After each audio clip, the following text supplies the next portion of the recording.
Chapter 1 Awakening Master Toxic Revival.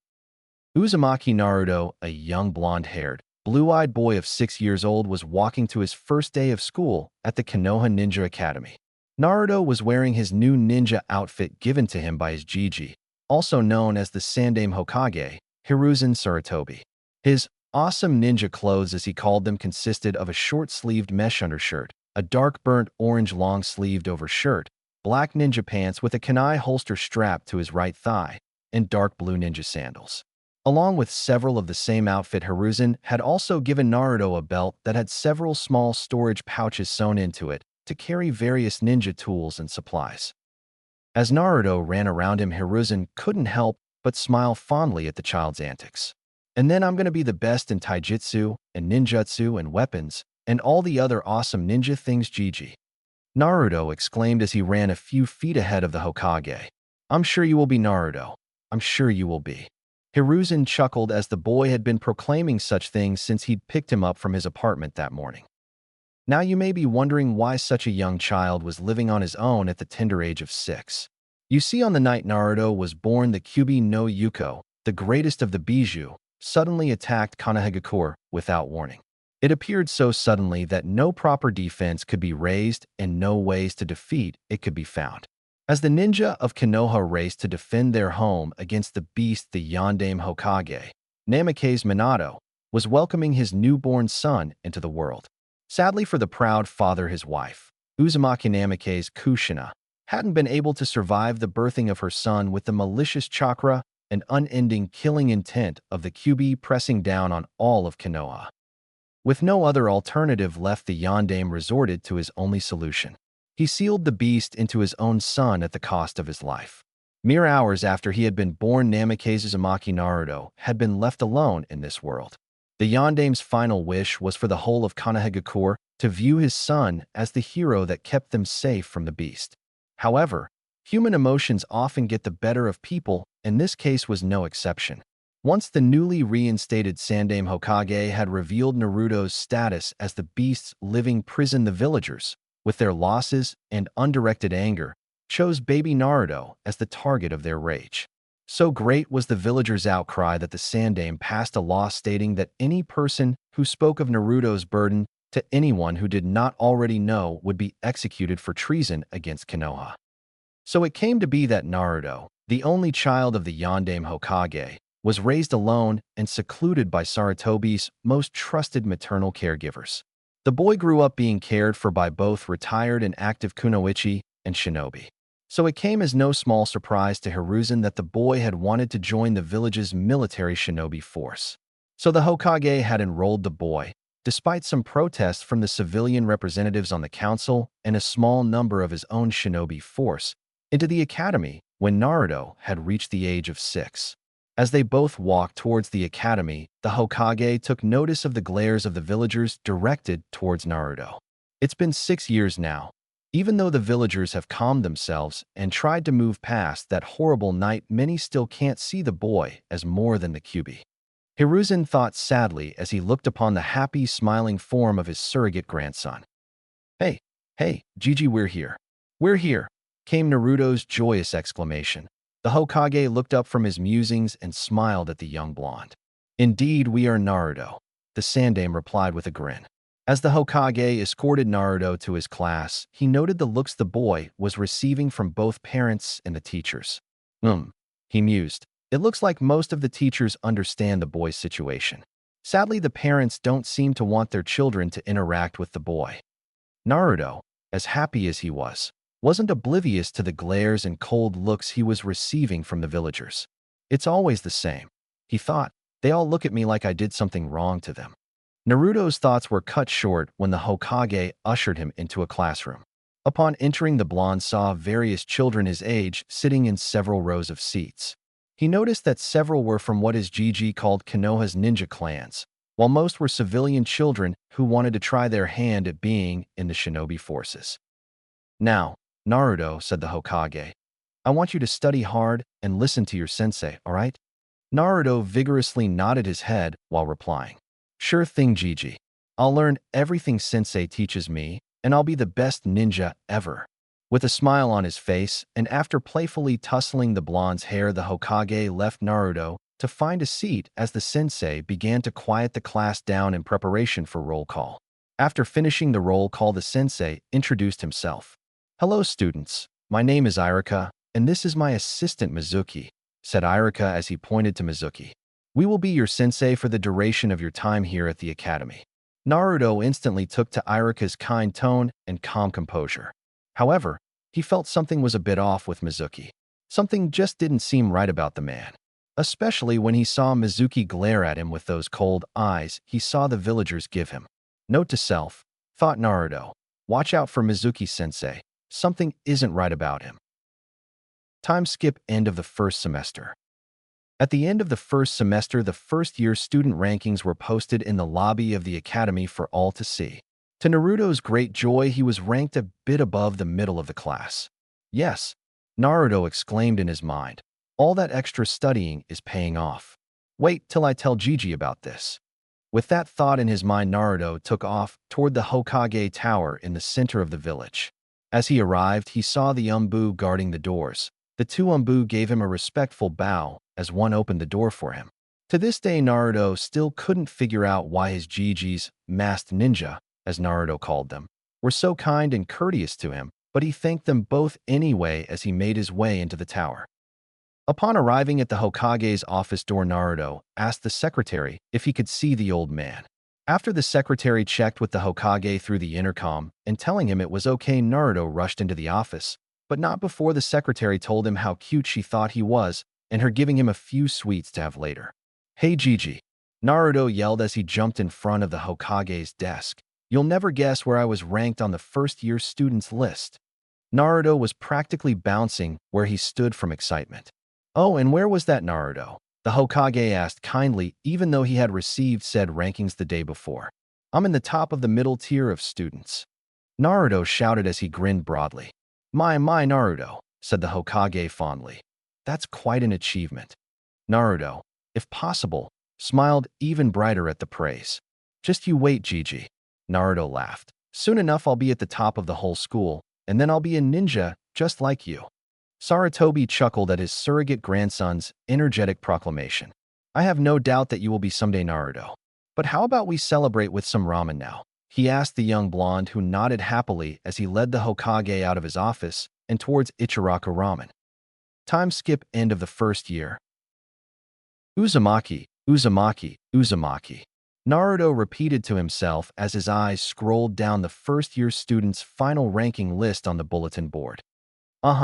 Here it is, he exclaimed as he found his name. "Awesome. I'm in the middle of the upper tier," he thought proudly as he saw his name directly below someone named Aburame Shino. Naruto made his way to Ichiraku with a grin on his face for his accomplishment. After gorging himself with as much ramen as he could eat, he went home to his apartment to get some rest. On his way home, he began to think about what Irika had told them of the various fields of the ninja force. Irika had explained that each field usually had an expertise in a given art of the ninja profession and that they should all begin thinking about what kind of ninja they wanted to be when they graduated. "Well, obviously, I want to be the best ninja ever," thought Naruto as he recalled that particular lecture. In his now 7-year-old mind, that was all there was to being a ninja. Though I have to admit, what the textbooks say about poisons is really cool. Naruto mused. I mean, come on. You could barely touch a bad guy with some of those poisons and he'd drop to the ground unconscious or worse in less than a minute. These kinds of thoughts spurred Naruto's imagination and filled his dreams that night with him using his awesome ninja poisons to defeat bad guys and rescue princesses and daimyos. Time skip the next day. On Naruto's first day of summer break, he immediately set off for the library in hopes of finding out more about his newly chosen weapon of choice, poisons. When he asked the chunin that watched over the shinobi part of the library about any books on the subject, he got a strange look before the chunin pointed him to a small section that contained the information Naruto sought. After checking out a few of the books, he immediately set off for home to begin learning all he could about the subject that had caught his fascination. "Oh wow," Naruto exclaimed. He had just finished the first chapter of the first book, and already he was completely awestruck by the power poisons could contain. "I can't believe more ninja don't use poisons," Naruto said with a sigh. You can do so much with them, from capture to interrogation to outright killing. Naruto was so enamored with the versatility of poisons that he resolved to learn all he could, and by the end of summer break, he would beg Gigi to teach him at least one of the, admittedly few, poison jutsu the book had mentioned. Time skip end of summer break. After 2 months' worth of intense studying, Naruto had finished all of the library's books on poisons and had learned how to use the non-lethal ones the books gave instructions on creating. Naruto was rather surprised that his outside hobby for gardening could be used to grow various types of plants that, when mixed correctly, produced mild poisons that could cause anything from mild aches to near total paralysis. The hardest thing he had done was getting the Hokage to teach him one of the poison jutsu the books had listed.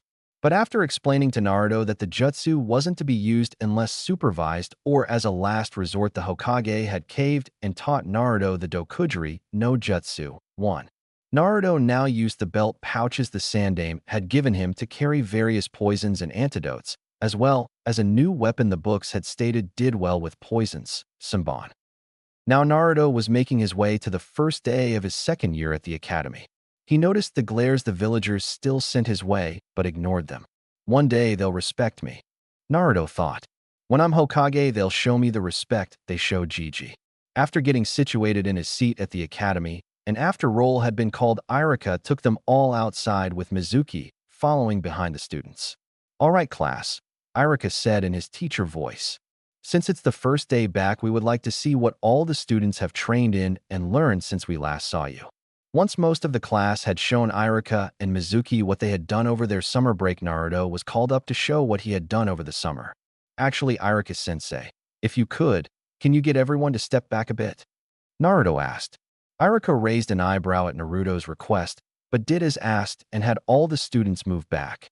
"Perfect, now I can show everybody my new jutsu," Naruto thought happily. "All right, everybody watch this," Naruto exclaimed before starting a few hand seals and inhaling deeply. "Dokujiri no Jutsu," Naruto half shouted as he exhaled a large cloud of thick purple mist at a group of training dummies. After the mist had cleared, everyone saw the result of Naruto's jutsu. The training dummies that had stood there before were made of a light brown wood. After Naruto's jutsu, however, all three of them were a light purple color where the poisonous mist had stuck to the surface of the dummies. "Naruto," Irika called, stunned. "Do you realize that you just pre-formed a B-rank ninjutsu technique?" he asked the now grinning blonde. "Of course, Irika-sensei," Naruto laughed. "It was the only one I could get down over the summer." After getting over his shock, Irika told everyone to return to class while he washed the poison on the dummies away so that they could be used again without poisoning anyone. On the way back to class, all of the students were talking about Naruto's new technique. A boy Naruto knew as Inuzuka Kiba actually congratulated Naruto on knowing a badass jutsu before they were all ushered into their seats. Meanwhile, unbeknownst to Naruto, a certain shy Hyuga girl in the back row was blushing and looking admirably at him as she poked her fingers together and mumbled out a Naruto-kun before turning her attention to Irika, who had just walked back into the classroom to start their lessons for the day. Time skip end of second year. After Naruto's impressive display on the first day, many of the students and teachers had started regarding the boy as a student with amazing potential. Irika was incredibly proud that several of his students were being regarded as the best the academy had to offer. After dismissing the students for the last time this year, Irika pondered on how much they would all have improved come the beginning of next year. Naruto, however, was completely oblivious to this as he was going over various poisons and the processes used to create them in his head. The now 8-year-old boy was unknowingly becoming the most knowledgeable non-ninja poison user in all of Hai no Kuni. As it was though, Naruto had just gotten to his apartment and quickly went to his small garden in his spare room. "All right, now what do I need for Tsuraikusa 2 poison?" Naruto asked himself as he checked his book for the ingredients while browsing through his small garden. Time skips several weeks later. Uzumaki Naruto was seen running in a full sprint towards the Hokage Tower on a normal enough summer afternoon. To anyone that knew the boy, which was a very small number of people, you could tell that he was both excited about something and incredibly confused. Upon reaching the tower, the Umbu stopped the boy at the door to ask him what was wrong. "Why are you in such a hurry, Uzumaki-san?" The Umbu on the right with the monkey mask asked. I've got to show Gigi something. Naruto practically yelled as he continued bouncing in front of the two Umbu. What is it you need to show Hokage-sama, Uzumaki-san? Did something happen? Questioned the other Umbu, this one with a bird mask. Yes, Naruto shouted. Something did happen. Look at this. With that, the boy focused his chakra into his hands, and to both Umbu members' surprise, a dark purple and green colored mist like chakra began to seep from the boy's hands. Tori, can you handle things here while I escort Uzumaki-san to Hokage-sama? The monkey-masked Umbu asked his partner. I'll take care of it, Saru. Get Uzumaki-san to Hokage-sama, the bird-masked Umbu replied. After being led to the Hokage's office and being let in, the monkey-masked Umbu returned to his post while Naruto showed his new discovery to his Gigi. Once Naruto had shown what he could do, only one word escaped Sarutobi's mouth in shock. Dokushu. 3. He breathed out. What? Naruto asked the Hokage in confusion. Naruto, my boy, what you've done was thought to be impossible nowadays. The last user of the Dokushu bloodline died almost 50 years ago. The Hokage answered as he continued to stare at Naruto's chakra-covered hands. Hey, Gigi, does this mean I have a Kekkei Genkai thing, like the ones Iruka-sensei taught us about? Naruto questioned as he let the chakra in his hands disperse. Yes, Naruto, you do. Your Kekkei Genkai was thought to be extinct for decades now. To see it come back after all these years is truly remarkable, the Hokage said as he stood up to get a scroll off one of the shelves in his office. After finding the one he was looking for, the old Hokage returned to his desk and unrolled the scroll for Naruto to see. Now, Naruto, your bloodline limit is called Dokushu. It allows the one who carries it to not only become immune to poisons of all types, but to also turn their very chakra and even their own body into poison. Sarutobi explained as Naruto looked at the scroll that documented his newly discovered bloodline. You mean I can turn into a poison mist or a puddle of liquid poison? Naruto asked as he looked up in confusion. Not quite, Naruto. You see, a Dokushu user's body can constantly produce various poisons from the pores of their skin when they apply chakra to their body. Anyone who comes into physical contact with said user will be poisoned on contact. With training, the Dokushu user can control what kind of poison their body releases at any given time in battle. The Hokage explained as he handed the scroll to Naruto. Inside that scroll is a list of the known Dokushu techniques. They are rightfully yours now, as you are the only known carrier of the bloodline, the Hokage said as he looked at the boy's shocked face. Gigi, Naruto questioned. Does this mean I can find out who my family was? The old Hokage sighed before speaking again. I'm afraid not, my boy. The last Dokushu user died in the first attack on Yuzu no Kuni by Iwa and Kumo in the start of the Third Ninja War. That was almost 50 years ago now. All I can say is that you must be his descendant from either your mother or father. As Naruto left the tower and headed to his apartment for the night, he had only a single thought running through his head. I will master my new bloodline, he thought. I'll make all of my ancestors proud that I'm carrying on their Kekkei Genkai, he mentally shouted as he headed off to bed. Time skip academy graduation. Uzumaki Naruto was sitting in his usual seat in class as he waited to take the Genin exam. Since the discovery of his bloodline, he had worked even harder in the academy and had climbed all the way up into the top 10 students of his year. The teachers called him a gifted, hard-working student and told other students to try and emulate his school behavior.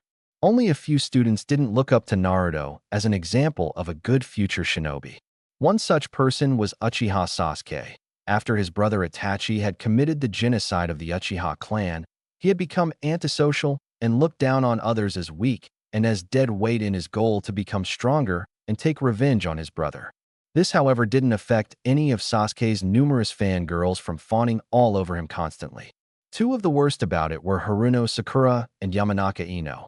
Naruto had long since realized that both had the potential to be good kunoichi if they'd stop hanging all over Sasuke and actually trained.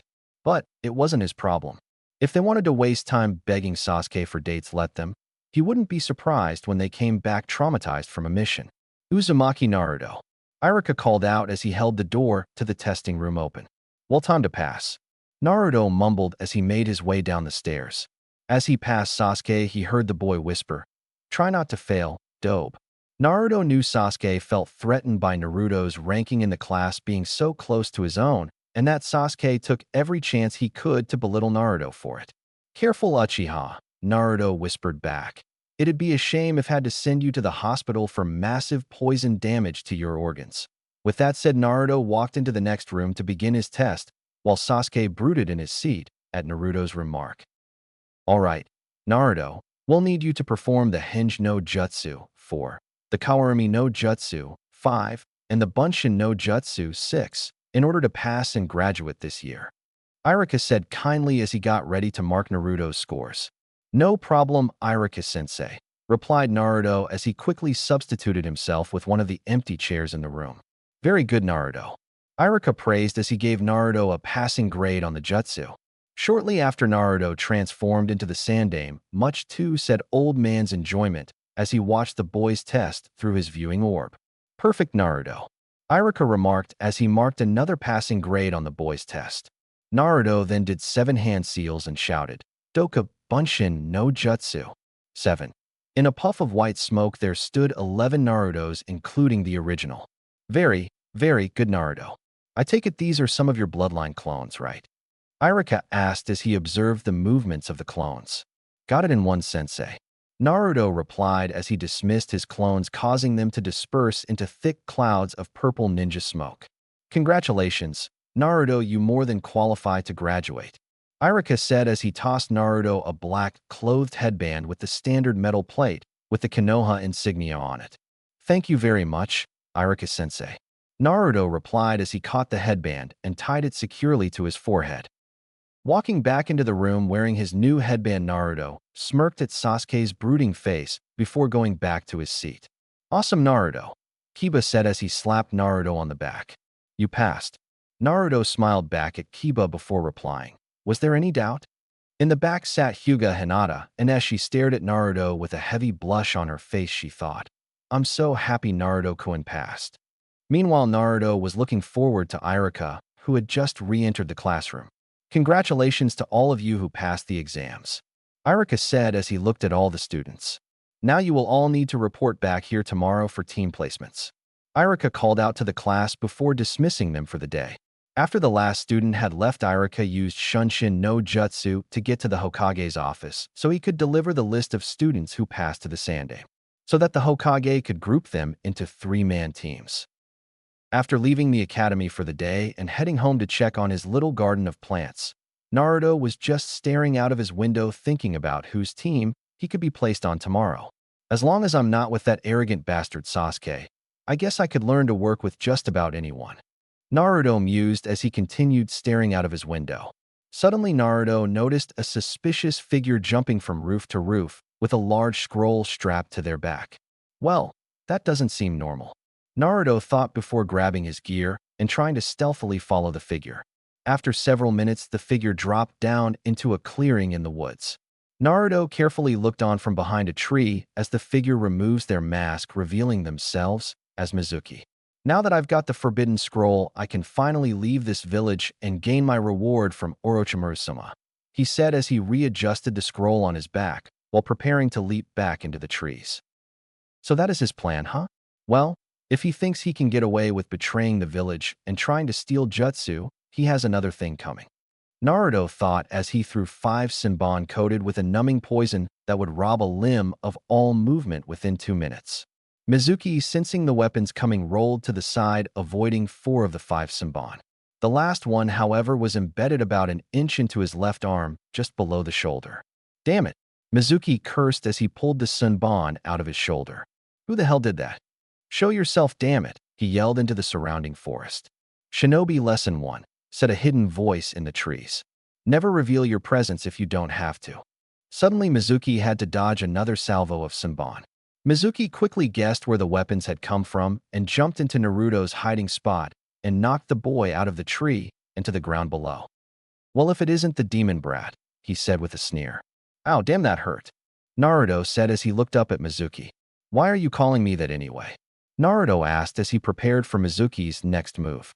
"Oh, that's right. No one is allowed to tell you, are they?" Mizuki said as he looked down at the boy. "Tell me what?" Naruto asked as he wondered what Mizuki was talking about. That you're the Kyuubi no Yuko. Mizuki yelled at him with his face twisted by rage. What the hell are you talking about? Naruto questioned as he listened to what the traitor had to say. The Yondaime couldn't kill the Kyuubi the night it attacked the village. So he did the next best thing. He sealed it away into a child. That child was you, Naruto. You are the Kyuubi reborn. Mizuki yelled as he charged towards the boy, intent on punching the boy in the face for the sunbon he had been hit with earlier. Naruto was shocked. He had the Kyuubi inside him? Was it true? Why hadn't he been told? Was he really a demon like some of the villagers had claimed? Before he could think any more, Mizuki's fist impacted his left cheek, and he was sent sprawling to the forest floor. How was that demon boy?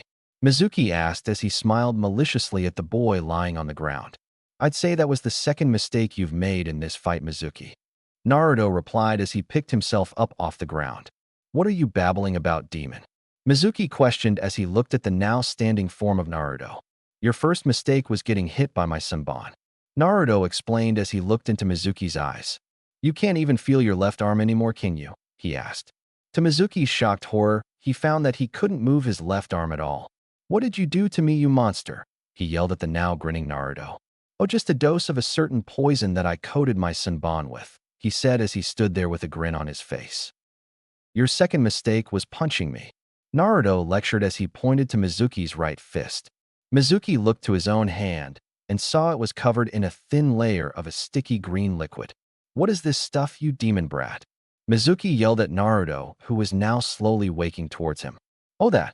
Naruto replied innocently. That's a highly potent neurotoxin that seeps through the skin and sets off all the pain-receptive nerves it encounters. He explained nonchalantly as he took another couple of steps forward. In fact, it should start working right about now. Naruto said, only to be interrupted as Mizuki began screaming himself hoarse. You bastard. You demon brat. Mizuki tried to speak, but couldn't stop the pain that was now spreading up his right arm. Your third and final mistake, Mizuki, was underestimating me. Naruto yelled as he slammed his right hand with all 5 fingers in a claw position into Mizuki's chest hard enough to actually bury the tips of his fingers in Mizuki's skin. As Mizuki laid on the ground trying to cough and scream at the same time, Naruto stood over him and told him one last thing. Before you go into shock and pass out, you traitorous piece of shit, let me tell you one more little tidbit of information. I can turn my own chakra into a poison. With that poison, I can attack or even destroy my opponent's chakra circulatory system. Unfortunately for you, I think Gigi's interrogators will want to have a few words with you about your actions here tonight. So I just crippled your chakra network with my poison. After tonight, you'll never again be able to mold chakra. Your life as a ninja is now over, Mizuki. Reflect on your mistakes and pray for a swift end. With those last words, Mizuki succumbed to shock and passed out on the forest floor. Moments later, 4 Umbu and the Hokage landed in the clearing and surrounded Mizuki. We saw everything, Naruto. The Hokage stated as Naruto knelt before him. You did well to prevent Mizuki from taking the Forbidden Scroll. My Umbu will take him to the interrogation headquarters where they'll extract the information from him that we need. After he said that, the 4 Umbu, carefully avoiding Mizuki's poison-coated right hand, took the traitor away in a swirl of leaves. Now, Naruto, go home and get some rest. I'll explain everything to you tomorrow morning before you go to the academy to meet your team. The Hokage said before he too disappeared in a swirl of leaves. I'll be sure to do that, Hokage-sama.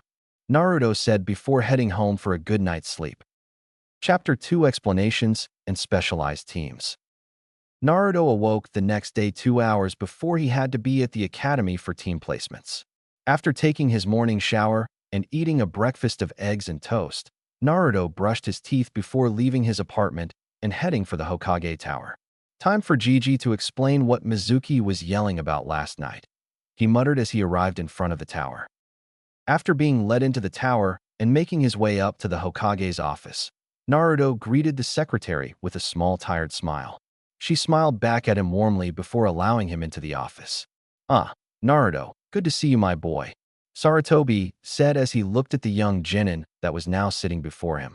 He looks like he hasn't slept well since last night, Sarutobi thought as he studied Naruto's tired face from across his desk. What would you like to ask first, Naruto? Saratobi asked as he filled his pipe with tobacco and lit it with a small application of fire nature chakra. What I want to know the most, Gigi, is what Mizuki said true. Am I really the Kyuubi? Were the villagers right about me being a demon? Naruto asked evenly as he sighed out tiredly. Of course not, Naruto. The Kyuubi was sealed inside of you, not the other way around. Just as a prisoner is not the prison he sits in, the Kyuubi is not you who he is sealed in. The Hokage explained as he exhaled smoke from his mouth. Naruto visibly relaxed as he slumped down in the chair he was seated in. Thank goodness. He sighed as he smiled at the Hokage with his tired features. Don't let what he said bother you, Naruto. You are the hero that keeps the Kyuubi at bay. Without you, we would all have been destroyed that night 12 years ago. Saratobi spoke kindly as he smiled at the boy he viewed as a grandson. Thanks, Gigi. I needed to hear that from someone I could trust. Naruto sighed as he stood up from his chair. Well, I need to be heading to the academy now. With your permission, Hokage Gigi, he asked with a bow. Dismissed, my boy. No need to be so formal. Saratobi replied with a chuckle as Naruto walked out of his office. Oh, and if you've put me with Sasuke team, or that shrieking fangirl bitch Sakura, I'll have to come back here and have some words with you, Gigi. Naruto said as he stuck his head back in his Saratobi's office before closing the door and heading to the academy. Oh, don't worry, Naruto. I'm sure you'll enjoy the team I've set up for you. The Hokage thought with a smile as he returned to his work. Meanwhile, Naruto was just arriving at the academy when he suddenly sneezed. Someone must be talking about me, he mumbled as he entered his classroom. Once he entered the classroom, Naruto's ears were assaulted by the sounds of all the students waiting to receive their teams and begin their ninja careers. Sheesh, for future ninja you'd think they'd know when to be quiet, he thought irritably as he took a seat that was still available. Shortly after he sat down, the one person Naruto never wanted to sit beside took the seat next to him. Why are you sitting beside me, Sasuke? Naruto questioned the Uchiha boy while glancing at him. Shut up, Dobe. It's the last seat available that isn't being swarmed by those loser kunoichi who flocked to my Uchiha superiority. Sasuke replied as if it was the most obvious thing in the world. What a pompous dumbass, Naruto thought as he rolled his eyes at Sasuke's statement. Suddenly, everyone in the class heard what sounded like two elephants charging through the academy hallways. And here comes the terrible twosome, he thought as he looked towards the door to see both Ino and Sakura trying to shove their way through the door to the classroom. Once both had made it into the room, they stood there panting before they began shouting at each other. I won forehead, Ino yelled at Sakura, who responded with, No way, Ino pig. My foot crossed the door first. Shortly after, they both noticed the object of their affections was already seated and both rushed to greet him. Good morning, Sasuke-kun. They both chorused as they smiled at the raven-haired boy. HN was the only reply they got from said boy as he didn't even turn to look at them. Naruto baka, screeched Sakura. Move out of that seat so I can sit next to Sasuke-kun. Naruto simply looked at her with a bored expression before replying. What are you going to do about tea if I don't, Haruno? He questioned her before his gaze turned steely and he began to stare the girl down. I'll beat you out of it, she stuttered out as she raised her shaking fist. Oh really? Naruto replied with a raised eyebrow. Why don't you try it then? Try it and see where you end up. Sakura hesitated for a second before sending her fist at Naruto's head. Before she knew what was happening, Sakura found herself slammed onto the floor and staring up at the ceiling.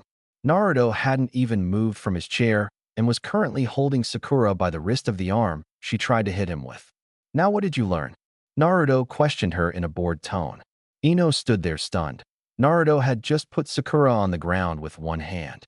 While sitting down, she quickly rushed towards the back rows and took a seat next to Shikamaru, who was currently dozing. I'm waiting, Haruno. Naruto spoke again as he increased the pressure on Sakura's wrist. I'm sorry, she shouted as the pain was too much for her. Not quite what I was expecting you to learn, but it'll do for now, Naruto replied as he let go of her wrist and pulled her to her feet. Next time, try being polite when you want something. Sakura nodded as she quickly went to sit next to Ino in the back of the room. When did the dobe get this strong? Sasuke wondered as he watched Naruto deal with Sakura. I should have that strength. I need it more than he does. I'm an Avenger, damn it. Before Sasuke could question Naruto, Iruka walked into the room with a clipboard in hand and told the class to settle down.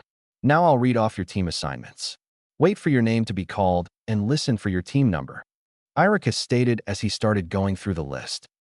After waiting about 10 minutes, the first notable name caught Naruto's attention. Team 7 will be Uchiha Sasuke, Haruno Sakura, and Sai, Irika announced, much to the dismay of Sasuke's fan club. Except Sakura, who screeched loudly about how true love conquers all. Your sensei will be Hitaki Kakashi, Irika finished as he read off the next team. Team 8 will be Aburame Shino, Inazuka Kiba, and Hyuga Hinata, Irika said as he flipped the page to the next team. I'm not on Naruto's team, Hinata thought sadly as she looked forlornly at the boy she had a crush on. Team 10 will be Yamanaka Ino, Akimichi Chuji, and Nara Shikamaru, Irika read off as he flipped to the last page of his clipboard. Your sensei is Sarutobi Asuma. Lastly, Irika called out, Uzumaki Naruto, you've been taken as an apprentice by Mitarashi Anko. Well now, this just got interesting, Naruto thought with a wide grin on his face. What? Sasuke yelled as he stood up, so fast his chair toppled over. Why does the dope get an apprenticeship when I, an Uchiha, am stuck on a dead-weight team? He yelled as he glared at Naruto. Abruptly, a large black cloth ball smashed through the room's windows before unfurling with a kunai stuck in each corner, pinning it to the floor and wall.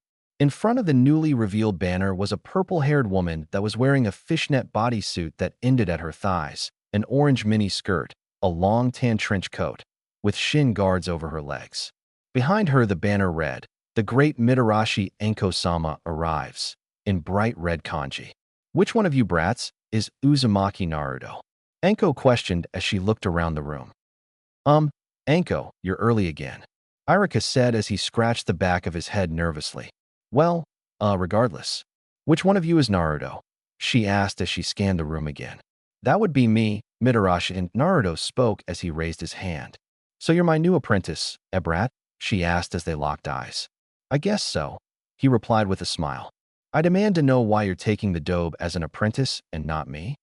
Sasuke shouted at Anko, breaking her from her staring match against Naruto. Because I only train the strongest of the strong, Anko replied dismissively. In all honesty, you just don't cut it, Uchiha. You wouldn't be able to survive my training. Naruto laughed out loud from beside Sasuke, while Sasuke himself clenched his fists tightly. Let's go, brat, Anko yelled as she jumped back out of the window and started towards the training grounds. Yes, sensei, Naruto replied before jumping over his desk and out the window in 2 leaps.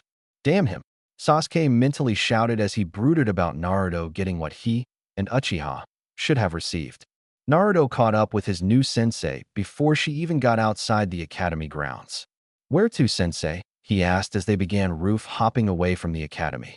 Straight to training ground 44, of course, Anko replied with a devious smirk on her face as she picked up the pace to challenge Naruto's speed. Straight to the forest of death, huh? Naruto thought with a grin. I think I'm in love already, he mumbled playfully. Anko, however, had heard him, and with a smirk she remarked, We'll see how long you're in love with me after training. Naruto bowed his head with a blush burning his cheeks as Anko laughed loudly. Once they had arrived at the training ground, Anko turned around and told Naruto their unique situation. All right, brat.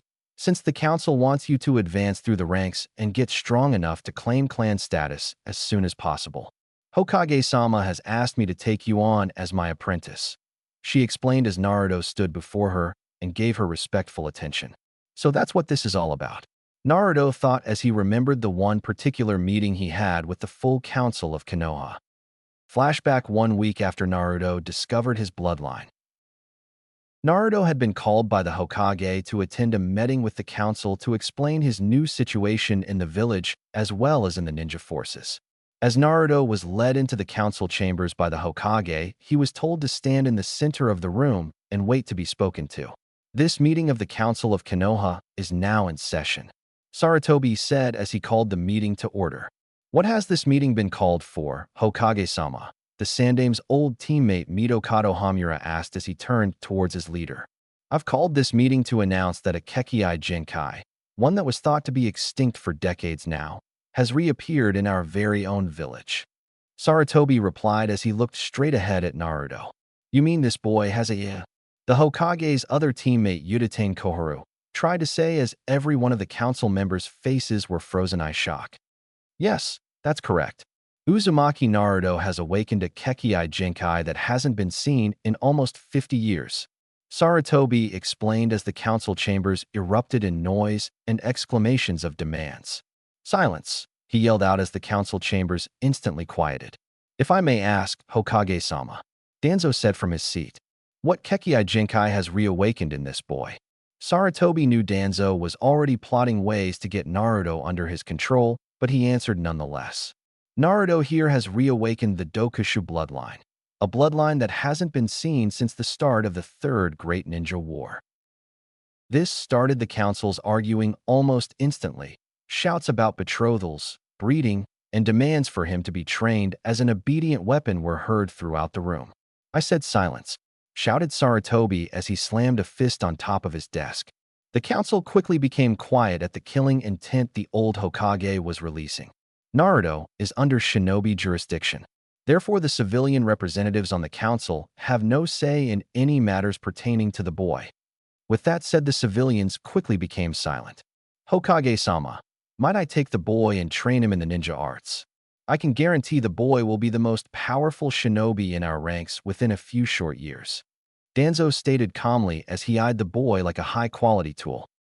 I have no intention of taking Naruto out of academy for any reason until he graduates. Am I clear, Danzo? Sarutobi asked as he leveled the full brunt of his killing intent on the old war hawk. Hokage-sama, if I may, could I set up a marriage contract with the boy to my daughter? Asked one of the civilians with a greedy gleam in his eyes. No way in hell, you civilian asshole. Naruto thought as he glared at the man. While it is true that Naruto does qualify for the bloodline clan restoration laws, Sarutobi stated, he will be allowed to choose the woman or women he settles down with to start his family in the future. Naruto smirked at the civilians as they all gained sour looks on their faces. Then Uzumaki-san must be allowed to claim clan head status as soon as possible, Koharu proclaimed as she looked at the other shinobi clan heads. Unfortunately for Uzumaki-san, he must have a bloodline along with a rank of chunin or higher. Not to mention at least one heir or a woman carrying his child. To start the clan he will be head of, stated Hyuga Hayashi as he read a copy of Konoha's clan laws from a scroll in front of him. I'm sure Naruto will make chunin shortly after he graduates the academy. However, how long until he has an heir is up to him. Sarutobi remarked as he motioned Naruto to speak. I'll make chunin as soon as I can after graduation, Hokage-sama. Naruto spoke. However, I'd like to be at least 13 or 14 before I even consider having a child. I'm only 8. I can't be a dad yet, he said as he gained the cute, confused expression of a child his age. End flashback. After that day, Naruto had worked harder than ever towards mastering his bloodline. By the time graduation had rolled around, Naruto had gotten his bloodline to the point of near mastery. He could instinctively activate his Dokusuken, one, at any moment that he sensed a hostile motion towards himself. Not to mention that he could control what type of poison he produced at the same moment. He had also pushed the boundaries of his bloodline into several new techniques that he had created from theories inside the scroll the Sandaime had given him the day he discovered his Kekkei Genkai. All right, brat. Anko called to her new apprentice. I need to test you to see where you stand in the ninja arts. Naruto smiled at her before replying. All right, and how do you plan to test me, sensei? Anko smirked evilly. The best way, of course. By sparring until you drop. With that, she charged at Naruto with a kunai in each hand.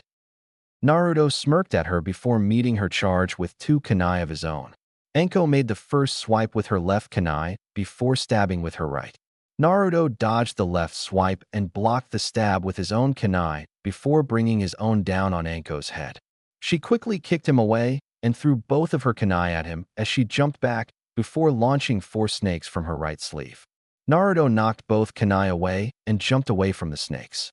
To his surprise, the 4 snakes changed course and followed him towards the other side of the clearing. That's surprising. Naruto thought before using both kunai to decapitate all 4 snakes, causing them to disappear in poofs of smoke. Brats, not bad. Anko mused before speeding through hand seals and sending a Katon Gakakyu, 2, at Naruto's location. He looked at the incoming fireball before smirking. Doesn't hold back at all. I like that. He thought before speeding through his own hand seals. Suetun Tepidama. 3. Naruto exclaimed before sending a ball of water of equal size towards the fireball. The two opposing attacks slammed into each other in a large splash of water and steam. So you know how to use more than your bloodline, huh, brat? Anko questioned as she put a little distance between herself and the dispersing cloud of steam. Of course, sensei. I'm not so arrogant as to think that my bloodline is invincible like most other bloodline clans. Naruto replied before taking up a taijutsu stance and waiting for Anko's next move. I'm starting to like you already, brat. Anko yelled as she disappeared from Naruto's line of sight for an instant before reappearing behind him with a back fist aimed at his left temple. To her shock, Naruto's forearm blocked her attack, while his right elbow came around as he spun and nicked her side before she managed to jump away. You're good, brat, I'll give you that. But how about you show me what you can really do? Anko questioned with a smirk. All right, sensei. But remember, you asked for it. With that, Naruto shed his burnt orange overshirt, leaving him in just his mesh undershirt and ninja pants. He took a deep breath, and when he exhaled, a dark purple mist came from his mouth. Before long, a dark greenish-purple chakra coated his exposed arms, back and chest, with a purple and green mist rising off said areas and lingering around the boy. Impressive, Anko thought as she watched his display. This makes taijutsu all but suicidal. With that thought, Anko sped through another set of hand seals before sending a Suetun Mizurappa 4 at the boy to test his bloodline's defensive capabilities. Naruto quickly sidestepped the high-pressured blast of water before making a punching motion towards Anko on the other side of the clearing. Anko was slightly surprised when a column of greenish smoke came flying at her at the same speed as a punch. She quickly jumped up to the tree branch above herself before looking down at the area she stood in previously. The ground where she once stood was covered in dead grass, and the air around it was filled with the lingering remains of the poisonous smoke the blonde had sent at her. You like it, sensei? Naruto questioned from his position in the clearing. I call it Dokikamori no Jutsu. 5. Naruto explained as he prepared another punch. It lets me launch poison attacks at my opponent from a distance. Anko quickly masked her shock before replying. Not bad, brat. Try this on for size. With that remark, she again disappeared from his sight. Next thing he realized, several kunai and shuriken were heading at him from various directions. Naruto quickly dodged the projectiles before he spun around and launched another punch at Anko, who was rushing up behind him with a kunai out to stab him from behind. The same green smoke launched from his fist and impacted the woman, sending her tumbling back into the ground. To Naruto's slight surprise, the Anko he hit dissolved into mud, while another Anko appeared on top of a tree branch several feet to his right. Tsuchi Bunshin 6, huh? Naruto questioned as he looked at her. Anko said nothing as several more Anko clones emerged from the surrounding woods. So using clones that can't be poisoned to counteract my bloodline. While it makes taijutsu a possible attack method, the clones will disperse shortly after striking me, Naruto said as he quickly jumped higher and higher into the trees. Then again, for only a little more chakra than you used to make all those clones, I can do this, he exclaimed as he finished a string of hand seals. Miasma no Jutsu. 7. He yelled as he spewed a thick purple, almost black, cloud of poison from his mouth. The jutsu felt almost like water as it was released down into the clearing below. All of the clones were swept away by the jutsu's amazing density, and when it hit the ground, the entire clearing floor was covered in a thick poisonous cloud that was several feet high. Naruto scanned the treetops as he looked for his sensei. He knew she was far too crafty to have been taken down by that attack. Now all he had to do was wait for the counterattack. He didn't have to wait long before a cry of Futon de Tapa 8 sent him face first into the tree in front of him. How do you like that, brat? Anko questioned before she threw several pairs of kunai, with a length of ninja wire connecting each pair, all around Naruto, effectively pinning him to the tree. Not bad at all, sensei. Naruto mumbled with his face still in the tree. But I've still got a jutsu for situations when I can't move to defend myself. He mumbled out before bringing his hands together between him and the tree and going through several hand seals. Yudoku Yuko no Jutsu 9. Naruto yelled as he completed the jutsu. Suddenly, the purple and green mist that surrounded Naruto compressed into 5 separate clouds of poison. Each cloud then took on a distinctly vulpine form before opening bright green eyes. All 5 dark purple poison cloud foxes locked their glowing green eyes on Anko before rushing her all at once. What the hell? Anko yelled and asked at the same time as she had to duck and weave to avoid these strange poison creatures that Naruto had created. One of the foxes dove down from above Anko as she jumped to avoid another that tried to take a bite out of her side. She saw it coming and sidestepped the fox and watched it fall into the miasma that was still coating the forest floor below. Before she could wonder if that had taken it out, 2 other foxes tried to catch her in a pincer maneuver. She jumped over both of them before grabbing the branch above herself and swinging up onto it. Damn, she thought with a grimace. These things are fast and agile as hell. Not to mention, I can't touch them without getting poisoned. Anko quickly moved to avoid a fox trying to get the jump on her and landed several feet behind where she had just stood. All right, she thought excitedly as she saw all 4 foxes directly in front of her. Now I'll just torch all the bastards and be done with them. She quickly started hand seals for a Katon Jutsu before she felt a searing pain in her right leg. Shit, that fucking hurts. Anko yelled as she looked down to find the fox that had fallen into the miasma biting into her leg. Damn it, she thought as she kicked the fox back towards its companions. I should have known poison wouldn't destroy these things. They're made of poison. When the one she kicked landed in front of its compatriots, the other 4 that were moving to attack stopped in their tracks. Katon Karyu Enden 10. Anko shouted as she unleashed a massive fire dragon at the foxes who, taken by surprise, were instantly torched and incinerated by the flames. Take that, you bastards, she panted out as she felt the poison beginning to take effect. My vision's getting blurry, she thought as she felt her strength leaving her. She jumped to the branch Naruto was pinned on and held a kunai to his throat. I win, you little brat. Anko panted as she cut the wires holding him while she collapsed to the branch they were standing on. Don't worry, Anko-sensei.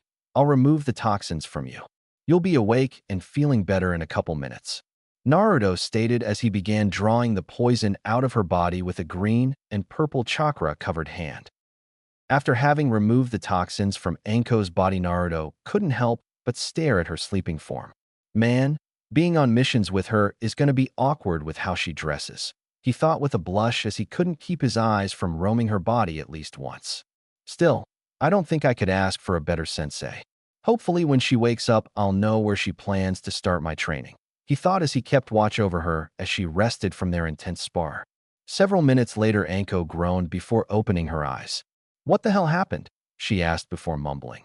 Oh right, I got bitten by one of the brat's foxes. Looking up, she saw the smiling face of said brat before he spoke. Did you sleep well, Anko-sensei? Naruto asked as he helped her sit up. I'll be fine, brat. I have to say you've got some rather impressive skills for a genin, she commented before standing up and popping her back. So what level do you rank me at, sensei? He questioned with a curious look on his face.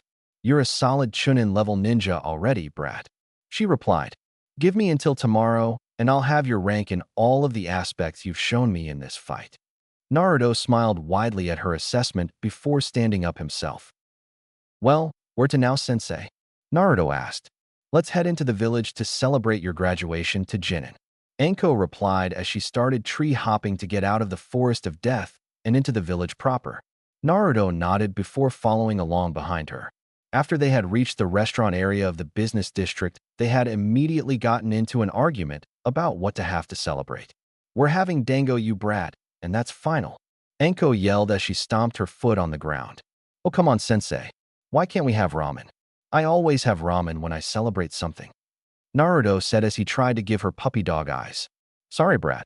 That look only works for us women, Anko said as she smirked at him. All right, I can be a gentleman when I need to be. Naruto sighed before he straightened up and offered Anko his arm. Care to lead the way, sensei? He asked politely. Anko snorted before taking the offered arm and leading him to her favorite dango place. Just don't try and get fresh, brat.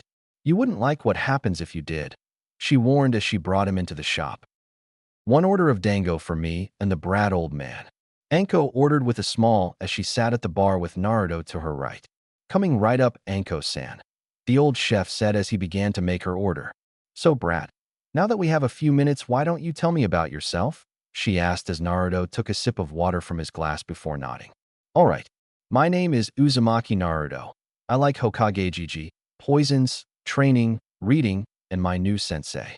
I dislike Sasuke and all his annoying fangirls, people who judge others, rapists, people that hurt children, and people who look down on women just because they're female. My hobbies are training, reading, gardening, experimenting with my bloodline, and making friends. My dreams for the future are to become a clan head and start a family. And if possible, be Hokage for a while so I can protect Konoha. When he finished, Anko was rather happy about his introduction. Seems we've finally found a bloodline user that doesn't think the world of himself. He even seems to have a rather high respect for women. That's always a plus in a man. Anko thought before she started her own introduction.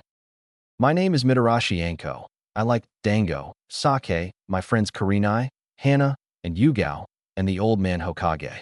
I dislike arrogant pricks, my former sensei, chauvinist pigs, rapists, child abusers, traitors, and people who judge others based on past associations. My hobbies are training, working in the torture and interrogation department, and hanging out with my friends. My dream is to kill my sensei, or at least know that he's dead. I'd also like to find a man that'll treat me right and have a family. She finished with a small blush as she thought about having a husband and child of her own. Order up, said the old chef as he placed 2 plates loaded with dango in front of Naruto and Anko. You know, I never took you for a woman that was into younger men, Anko-san. The old chef giggled perversely. Oh, shut it, Jinji-asen. She replied with a light blush on her cheeks. He's my student, not a date. Naruto nodded but turned towards the old chef and said, I would be greatly honored if Anko-sensei would take me as her date, though. The old chef laughed loudly while Anko blushed scarlet and quickly put Naruto in a headlock. Don't get cocky, brat. You've got a long way to go before you gain that kind of privilege, she said as she messed up his hair with her free hand. After the two had finished their celebratory meal, they parted ways for the evening. Naruto went to his apartment to tend to his poison garden, while Anko went to go write up her preliminary report for the Hokage. After a couple hours, Anko had finished her report and turned it over to the Hokage for his inspection.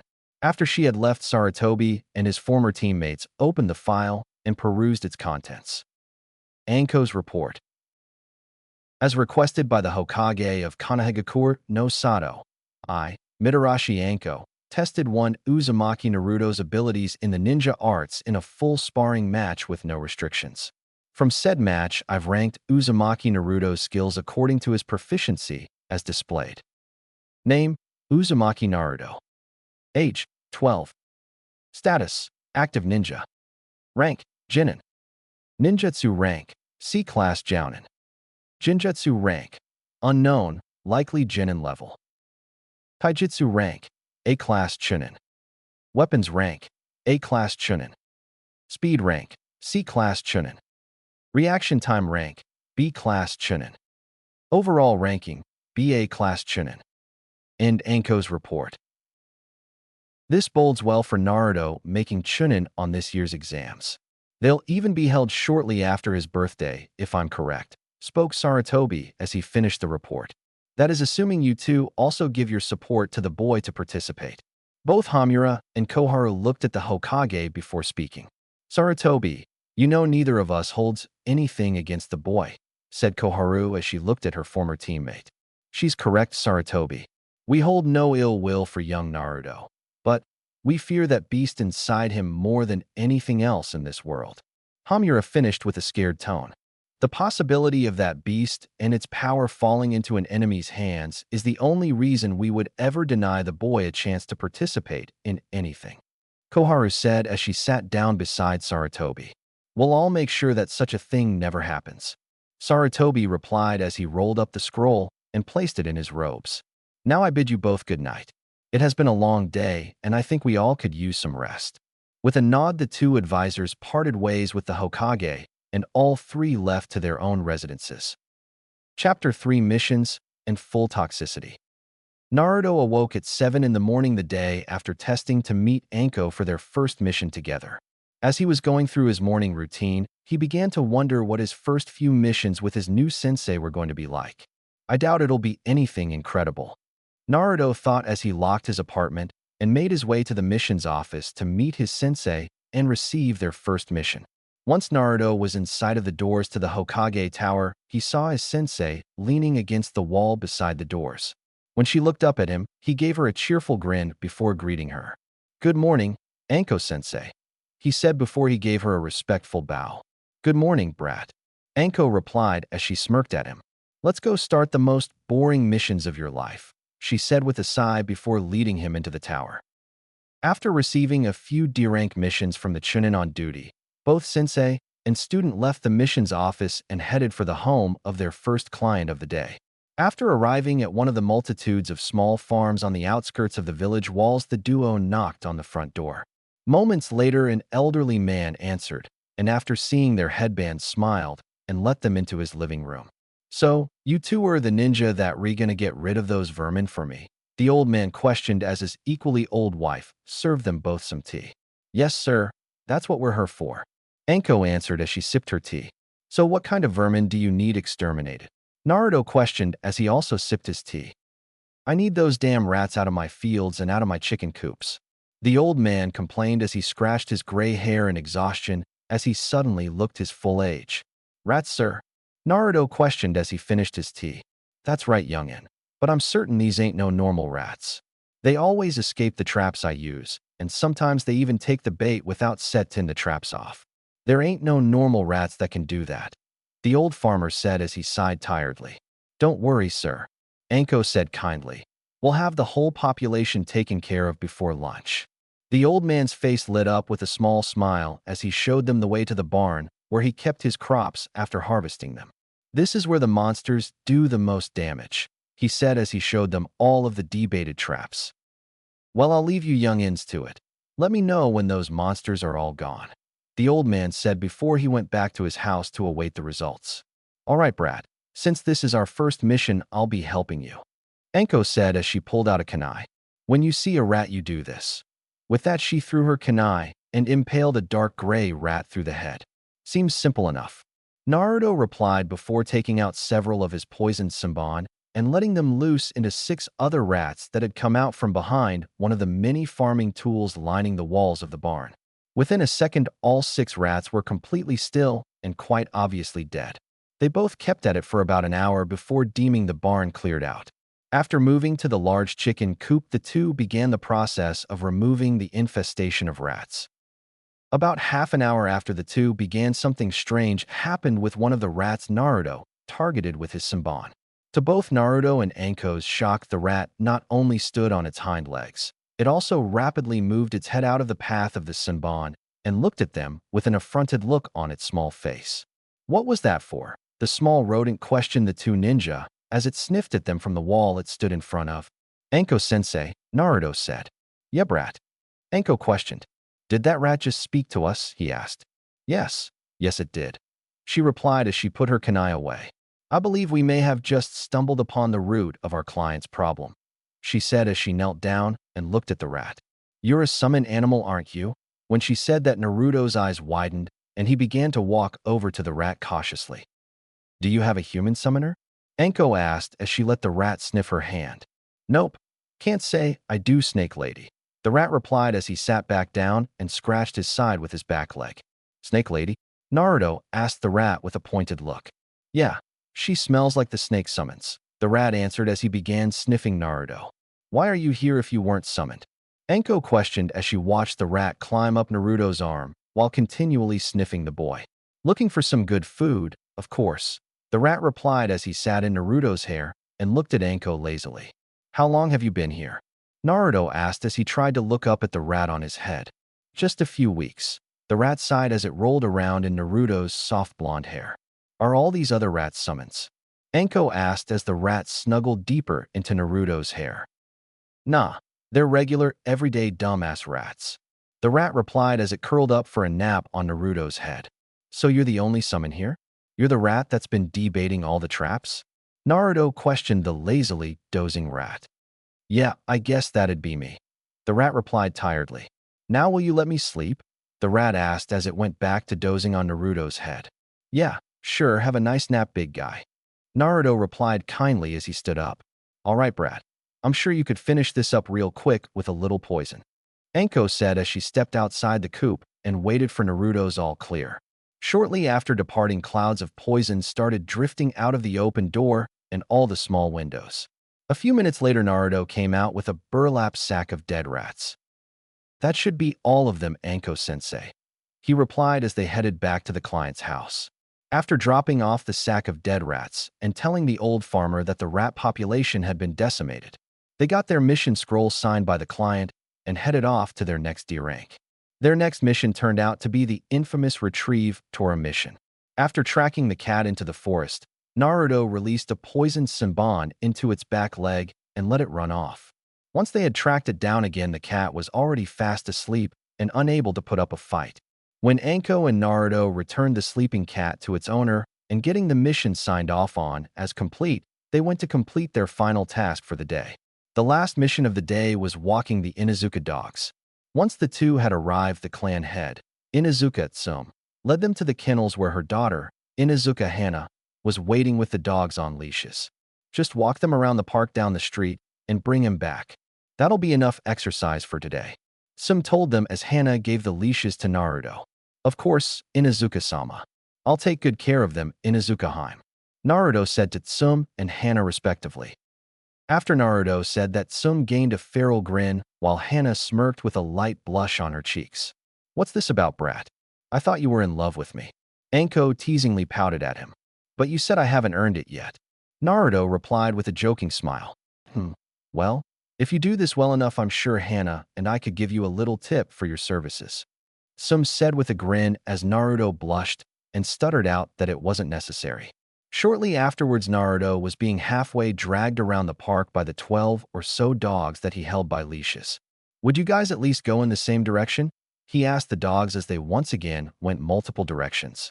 After finally getting the dogs around the park and back to the Inuzuka compound, Hana put the dogs into their kennels while Naruto sat on the back porch of Tsum's house gulping down a bottle of water.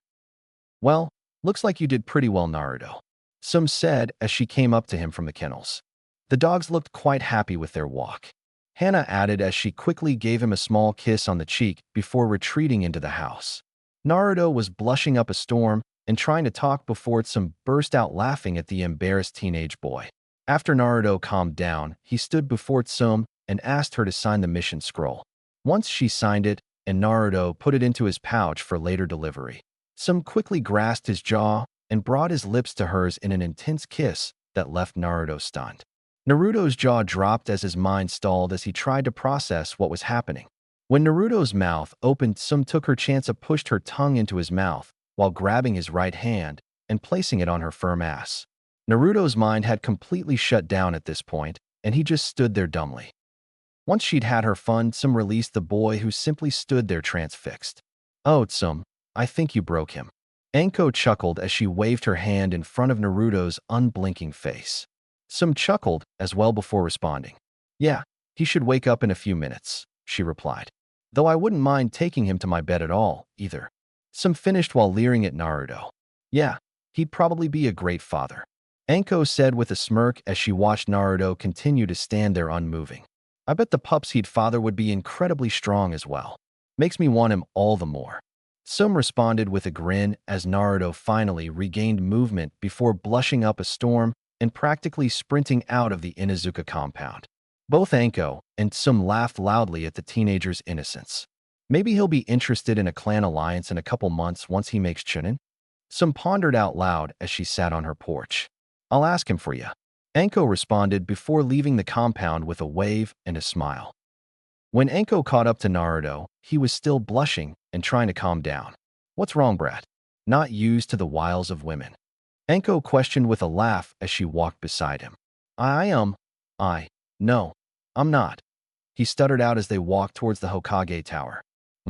What did I miss? Questioned the summoned rat as he poked his head out of Naruto's blonde locks. You're still there? Naruto questioned as he tried to look up at the rat. How did you stay up there this whole time? He asked as the rat stretched out before sitting on top of his head. I wrapped myself in your hair. Makes a great blanket, by the way. The rat explained as he scratched his ear. So what are you still doing here? Anko questioned as she eyed the summon. Well, Since Poison Man here was kind enough to let me nap in his hair, I thought I'd put in a good word for him with the boss. The summoned rat answered with a shrug. You mean you want to ask your boss to allow me to summon your kind? Naruto questioned in shock, while Anko's eyes widened as well.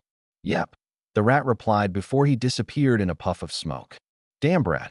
You might just be getting a summoning contract before you're even out of the academy for more than a month.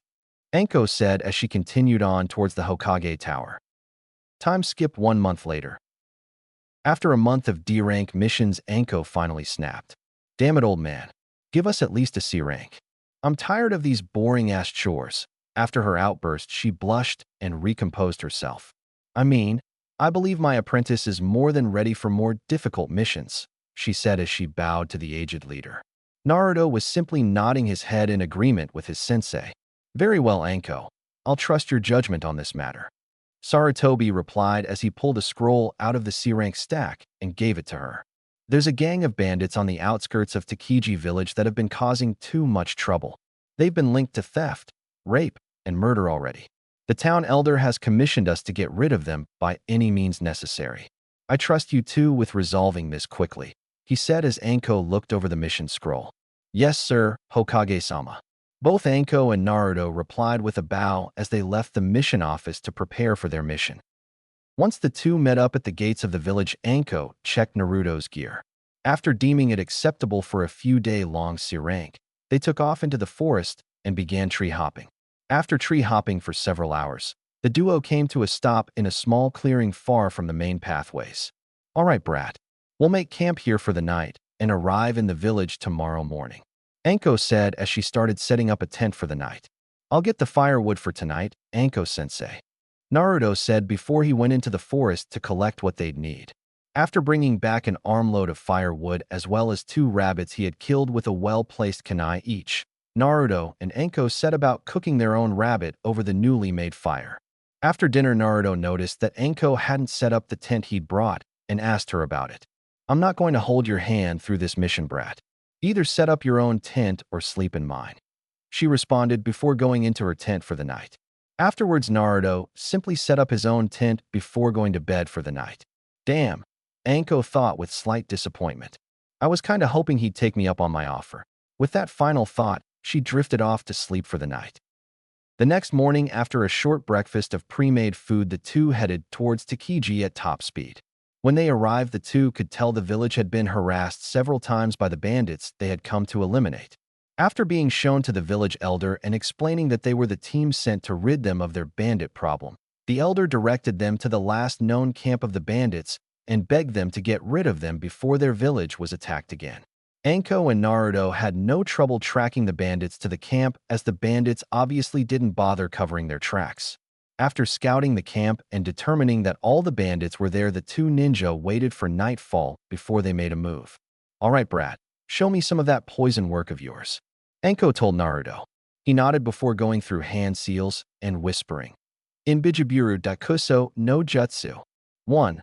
With that, Naruto inhaled deeply before breathing out a colorless, odorless toxin into the camp. Once he used the jutsu, he told Anko to wait 5 minutes before he'd go down into the camp and make sure everyone was dead. After the 5 minutes had passed, Naruto ventured down into the camp and began checking pulses.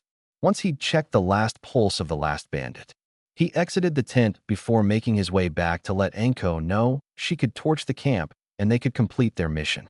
When he reached the center of camp, he sensed incoming projectiles and hit the ground. He heard 3 distinct hits, and when he looked up, he saw 3 kunai lodged in a wooden post he had been walking past before he ducked. He looked back to where the kunai came from to see a ninja from Kusa, if the headband was any indication. The thing that Naruto noticed the most, however, was the slash mark going through the metal plate that denoted the man before him as a missing nin. So you're the little brat that took out all my little minions? He asked as he pulled out more kunai. So you're the leader of these bastards? Naruto questioned as he got ready for combat. Yeah, I am, the Kusa nin replied. I'm also the leader of these guys, he said with a laugh as he snapped his fingers and 20 bandits came out from hiding. Let me guess, Naruto asked. You have a few rebreathers, don't you? The Kusa nin and his goons laughed as they showed off their masks that let them survive the poison. Figures, scumbags like you would have stolen something like that. Naruto remarked while slowly circulating massive amounts of chakra through his body. Suddenly, Anko landed behind Naruto and pulled out her own kunai while she stared down the thugs. "Seems you ran into some trouble, brat," she said with a smirk. "No trouble, sensei, just a little unfinished business," he replied with a smile at her. "Check out the babe." The Kusa missing mean called out as he and his men leered at Anko's body. "Don't get any ideas, bastard." Anko snarled at him. "Don't worry, slut. We'll be having a lot of fun with you once we get rid of the brat." The Kusa missing mean responded as his men cheered. "I'm afraid you and your goons won't get the chance, you dumbass," Naruto said as he started releasing massive amounts of thick poisonous smoke from his body. "Anko-sensei, please step back and observe. I'll show you my true full power right now," Naruto said as Anko looked at him questioningly. "You sure, brat?" she asked with a raised eyebrow. "Yes. I don't want you to get caught up in my techniques," he replied with a serious tone. "All right, brat, take them out. I've wondered what the full extent of your bloodline was since I saw it in action," Anko told him before she leapt backwards and onto the roof of a second-story house about 100 feet behind Naruto. "Kill that little shit." The Kusa missing Nin yelled as all of the bandits charged at Naruto with weapons drawn. "Foolish, Yudoka Futon, Doka de Tapa." 2. Naruto yelled as he unleashed a massive surge of poisonous wind at the bandits that sent them all flying back into several tents. "Huh, you stupid punk. Did you forget we all have these rebreathers?" The ex-Kusa Nin laughed as the bandits began to get up from the ruined tents. "Nope, that was just a test. Here's where this massacre is going to get interesting," Naruto said as he sped through several more hand seals. "Yudoku Sueton, Dakuso Teppadama." 3. He shouted before firing off 5 spheres of pure liquid poison at the bandits. 5 bandits were hit, while 10 more were splashed by poison that flew off the first 5 bandits. Shortly after they were hit, all 15 bandits were on the ground screaming out in intense pain. Before the other bandits could recover, Naruto was moving in with his hands covered in chakra. "Ekidoka Sentu." 4. Naruto yelled as he punched the first bandit in the jaw. The second bandit got a back fist to his throat, while the third got a knife hand to the back of the neck. The fourth and fifth both got palm heels into their chins and were unconscious before they hit the ground. The ex-Kusa Nin was stunned. This kid had just taken out 20 full-grown men in less than a minute. This wasn't some ordinary genin. This kid was some kind of monster. "Doton, Tsuchi Bunshin no Jutsu." The Kusa missing Nin yelled out as he created 20 clones. "You can't beat me, you little bastard." All the clones yelled as they charged the boy. Naruto nimbly dodged between the strikes of the Kusa missing Nin and his clones before being surrounded by the clones. "Now we've got you, damn it," the ex-Kusa Nin yelled out with a laugh. "Not really, now you're all in range," Naruto said as he smirked before unleashing the massive amount of chakra he'd built up inside of his body. "Dokushu Hijitsu, Hakayaku no Dakuso." 5. He yelled as a massive explosion of dark green poisonous smoke and purple liquid poison exploded off his body and covered the entire camp in multiple types of poison. "Damn it, brat," Anko yelled as she had just barely managed to outrun the boy's jutsu. Shortly after the jutsu was used, Anko saw Naruto walk out of the thick green smoke and stand before her. "The poisons should wear off in a couple hours, Anko-sensei. I got that guy's head sealed in this scroll," he said as he showed her a plain sealing scroll. "That jutsu takes an ass load of chakra, even for me. But there's no chance of survival for any living thing caught inside the blast radius," Naruto explained before Anko smacked him in the back of the head. "If it has a 0% chance of survival, then don't use it when I'm in range, you brat," she yelled at him before she started dragging him back to Takiji village to report a completed mission and to get the elder to sign the mission scroll. "Yes, Anko-sensei, sorry Anko-sensei," Naruto replied as he started walking beside her. After getting the scroll signed by the elder after showing him the head of the Kusa missing Nin, the two left Takiji village and headed back to Konoha. When night fell, Naruto set up his tent while Anko hunted their dinner. After Anko returned with a small boar, they roasted it and had a large meal as a sort of celebration for Naruto's first completed C-rank mission. Once the meal was completed, Naruto went into his tent to sleep for the night. Just before he fell asleep, he heard the tent flap open. When he shot up to see who it was, he saw Anko entering his tent. What are you doing, sensei?" he questioned as she closed the tent flap. I'm getting ready to go to sleep. What's it look like, brat? She asked as she slipped her trench coat off, giving Naruto an eyeful of her fishnet-clad breasts. Anko-sensei. Naruto panicked as he used his blanket to block his eyes. Don't get so excited, brat. I told you I came in here to sleep. I don't plan on having sex with you tonight, she said as she used her trench coat as a blanket and laid down beside him. Oh, okay, whatever you say, Anko-sensei. Naruto replied before turning over so that his back was to his sensei. Good night, sensei, he said as he tried to fall back to sleep. Night, brat. Anko replied as she snuggled into her trench coat. The next morning, Anko woke up shortly after sunrise. As she sat up and stretched, she noticed that Naruto had twisted himself out of his blankets. Restless little brat, aren't you? She thought before looking down to see if she could get out of the tent without waking him. She stopped when she saw that Naruto was sporting his morning problem and stared at it transfixed. The little brat has to be close to 6 inches, and he hasn't even finished growing yet. Anko thought, shocked at Naruto's impressive growth in that certain department. Without really thinking, her hand began to inch towards Naruto's length. Once her fingertips touched it, she instantly wrapped her hand around it. Shit, he's at least 2 inches wide, she thought as she felt her cheeks warm up in a blush. Muh. Naruto mumbled in his sleep as Anko's eyes snapped towards his face. Thankfully, he continued to sleep. Anko went back to looking at Naruto's erection. She began to stroke it at a slow pace with a blush still on her face. Naruto was groaning constantly in his sleep at this point. That's right, brat. You like that, don't you? You like what Anko-sensei is doing to you. You want her to make you come, right? Anko thought with her lust-clouded mind. Whoa. Wait. What am I doing? He's only 12 for Cammy's sake. I need to get out of this tent and calm down, she mentally screamed before bolting out of the tent to clear her head. Almost half an hour later, Naruto crawled out of the tent and looked around for his sensei. You finally ready to go, brat? Anko asked as she stood in the middle of the clearing. Yes, sensei, Naruto said before he quickly sealed the tent away, and they both began tree-hopping back towards Konoha. As they were making their way back, Anko decided to make some light conversation. Hey, brat, what kind of jutsu did you use to cause that massive blast of poison that wiped out that camp? She asked with some curiosity. Oh, that was one of the hijitsu I've created for my clan. It can only be used by someone that has the dokushu mastered to an instinctual level like I do. It's also a technique that uses my full toxicity, Naruto explained as they continued to jump from tree to tree. I see. I guess I'll have to start requesting more C ranks like this one then, just so I can see some more of these bloodline techniques of yours, she stated as she pushed off the branch she was on. By the way, brat, what do you mean by full toxicity? Anko asked as she looked towards Naruto. It means I use my full spectrum of poisons in one single jutsu. There is no way to make an antidote for someone that has been poisoned multiple times with various poisons. Anyone hit by a full toxicity attack from any of my future clan members won't be able to survive, he explained as they both could finally see the gates of Konoha through the trees. Once they had arrived and made their way to the Hokage's office, the two stood before the old man and gave him their mission report as well as the signed mission scroll. I see. So a missing mean from Kusa was controlling the bandits. That would explain why Takiji Village's police force couldn't handle them, Sarutobi stated as he exhaled the smoke from his pipe.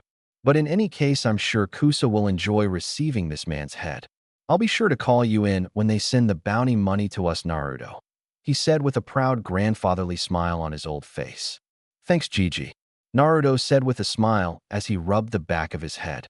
Also, since you did encounter and battle a foreign shinobi, I'll have to mark the mission as a B rank to compensate for the increased risk. Congratulations, Naruto. You're officially the youngest genin to complete a B rank mission in over a decade, the Sandaime said with a grin. Awesome, Gigi. Now everyone will know how great me and Anko-sensei are as a team, Naruto exclaimed happily while Anko just smirked at him and the old Hokage chuckled at his antics. It was shortly after leaving the mission office that Anko and Naruto went their separate ways. Anko went to catch up with her friends at their favorite hangout, while Naruto headed towards his apartment to tend to his poison garden. On the way to his home, Naruto ran into the one team he would rather have avoided by any means possible. Team 7 was walking down the same path as Naruto when they saw him and approached him. Hey Dobe, have you been dropped out of the ninja forces yet? Sasuke asked with a smirk on his face. Yeah, Baka, have you been kicked out so everyone can see how much better Sasuke-kun is? Sakura screeched at him. Sai simply stood there with an obviously fake smile adorning his face. Kakashi looked up from his book before hitting Sasuke lightly on the head with it. You shouldn't say things like that, Sasuke. Naruto's a fellow Leaf Nin, and you may have to work with him at some point. Kakashi scolded before I smiling at Naruto. How have you been since graduating, Naruto? He asked as Sasuke scowled at both Kakashi and Naruto. I've been well, Kakashi-san. Naruto answered with a small smile. Enko-sensei, and I just got back from a successful B-rank mission, he said as Kakashi's eye widened while Sasuke automatically yelled out. You lie, dope.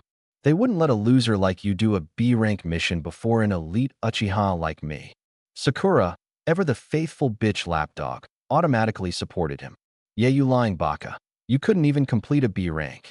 Only Sasuke-kun could do that kind of mission already, she shrieked at him. Naruto was cleaning out his ears from Sakura's yelling before he sighed and looked at Kakashi. If you'll approve it, Kakashi-san, I'd like to prove to your team that I'm more than capable of completing a mission that I've already completed, he said as he looked at Kakashi with a bored expression. Sure, I'm sure it'll be educational for them, Kakashi replied before leading them all to Training Ground 3. When they arrived, Kakashi started to explain the rules of the sparring match. All right, this is just a sparring match, so no lethal blows and nothing that'll cripple anyone. Other than that, anything goes. But if I call a match, that means it's over. Now this will be one-on-one sparring. At this point, Naruto interrupted him and asked, Actually, Kakashi-san, if it's all the same to you, I'd prefer if you'd make it a 3-on-1 match. I have some other things to take care of that doesn't involve beating those weaker than me, he said as he looked at the 3 members of Team 7. Well, if you're sure, Naruto, Kakashi said while Naruto nodded at him. All right then, Hajime, Kakashi yelled while he chopped his hand down between Naruto and Team 7. Sasuke instantly sprang forward at Naruto with a punch. At the same time, Sakura stood in the same place and cheered Sasuke on, while Sai jumped back and disappeared into the surrounding forest. Naruto saw Sasuke coming at him and simply sighed before dodging the punch and back fisting Sasuke's right cheek. Sasuke hit the ground hard and laid there stunned. Sasuke-kun, Sakura screeched as she tried to run past Naruto to get to her crush. Naruto, however, didn't let her as he grabbed the back of the collar of her shirt and drug her back in front of him before punching her in the stomach and knocking the wind out of her. You shouldn't be so focused on the Uchiha, Haruno. You left yourself wide open, Naruto said as he quickly back-fisted the ink lion that had tried to pounce on him from behind. Naruto turned around and saw 9 more ink lions preparing to attack him. Come on then, he said with a smile. All 9 lions charged at him, and he quickly dodged Sasuke's sucker punch from behind. Predictable, Uchiha, he smirked before grabbing Sasuke's arm and tossing him into 3 of the ink lions, causing them to disperse. Naruto quickly ducked another lion before punching it in the stomach, causing it to disperse, and then charging another lion before dispersing it with a roundhouse kick to the left side of its head. 5 down, 4 to go, Naruto mumbled before flinging 5 Senbon at them, while he mule-kicked Sasuke, who had tried to sneak up on him. By the time Sasuke had hit the ground, the 4 remaining ink lions had been dispersed by the Senbon, and Sai had fallen out of the tree behind the lions with the 5th Senbon stuck in the left side of his chest. You lose, Uchiha, Naruto said as he stepped on Sasuke's back to keep him from getting up. Winner, Naruto, Kakashi said, slightly shocked as Naruto removed his foot from Sasuke's back.